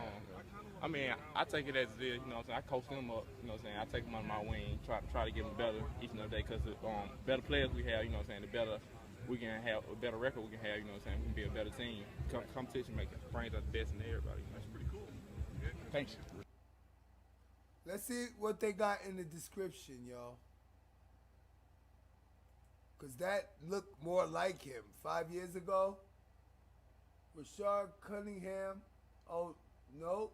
His progress and the UK wide receivers after practice. The UK wide receivers, if they're located in Gary or Indiana,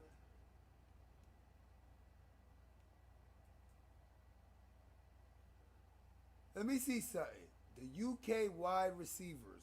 No, the UK and the UK wide receivers after practice.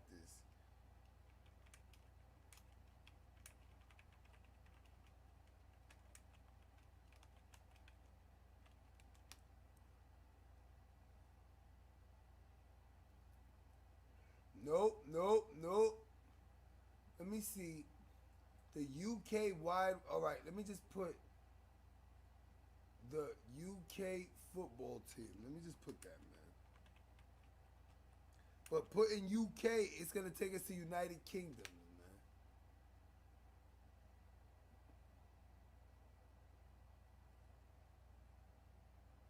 man. University of Kentucky, maybe. UK stood for. That's what the UK stand for. So he went to school at the University of Kentucky, perhaps? I don't know. Perhaps he had a concealed carry.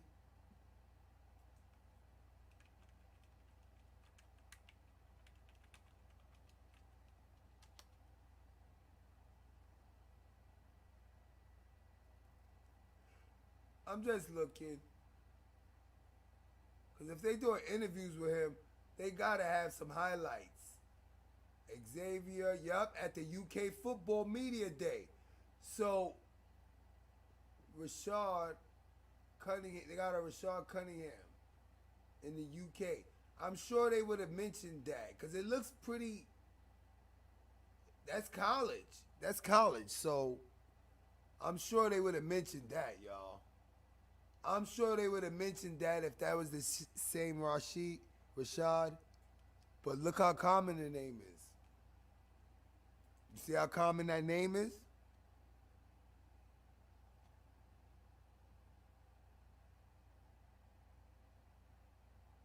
All right, so that's it. Yup, look, it's more. 9 years ago, y'all.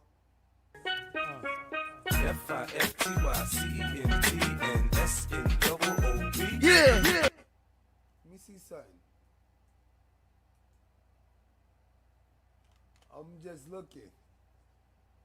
Mobile, Alabama. Nah, they would have mentioned if he was from Mobile. I'm sorry. Rashad Cunningham, curve forward, Mobile, Alabama. His phone number, his email. That there's no body cam video. Rashad, a father of 5, lived here in Gary, but was planning on joining his dad in business in Wisconsin soon. My son is a man.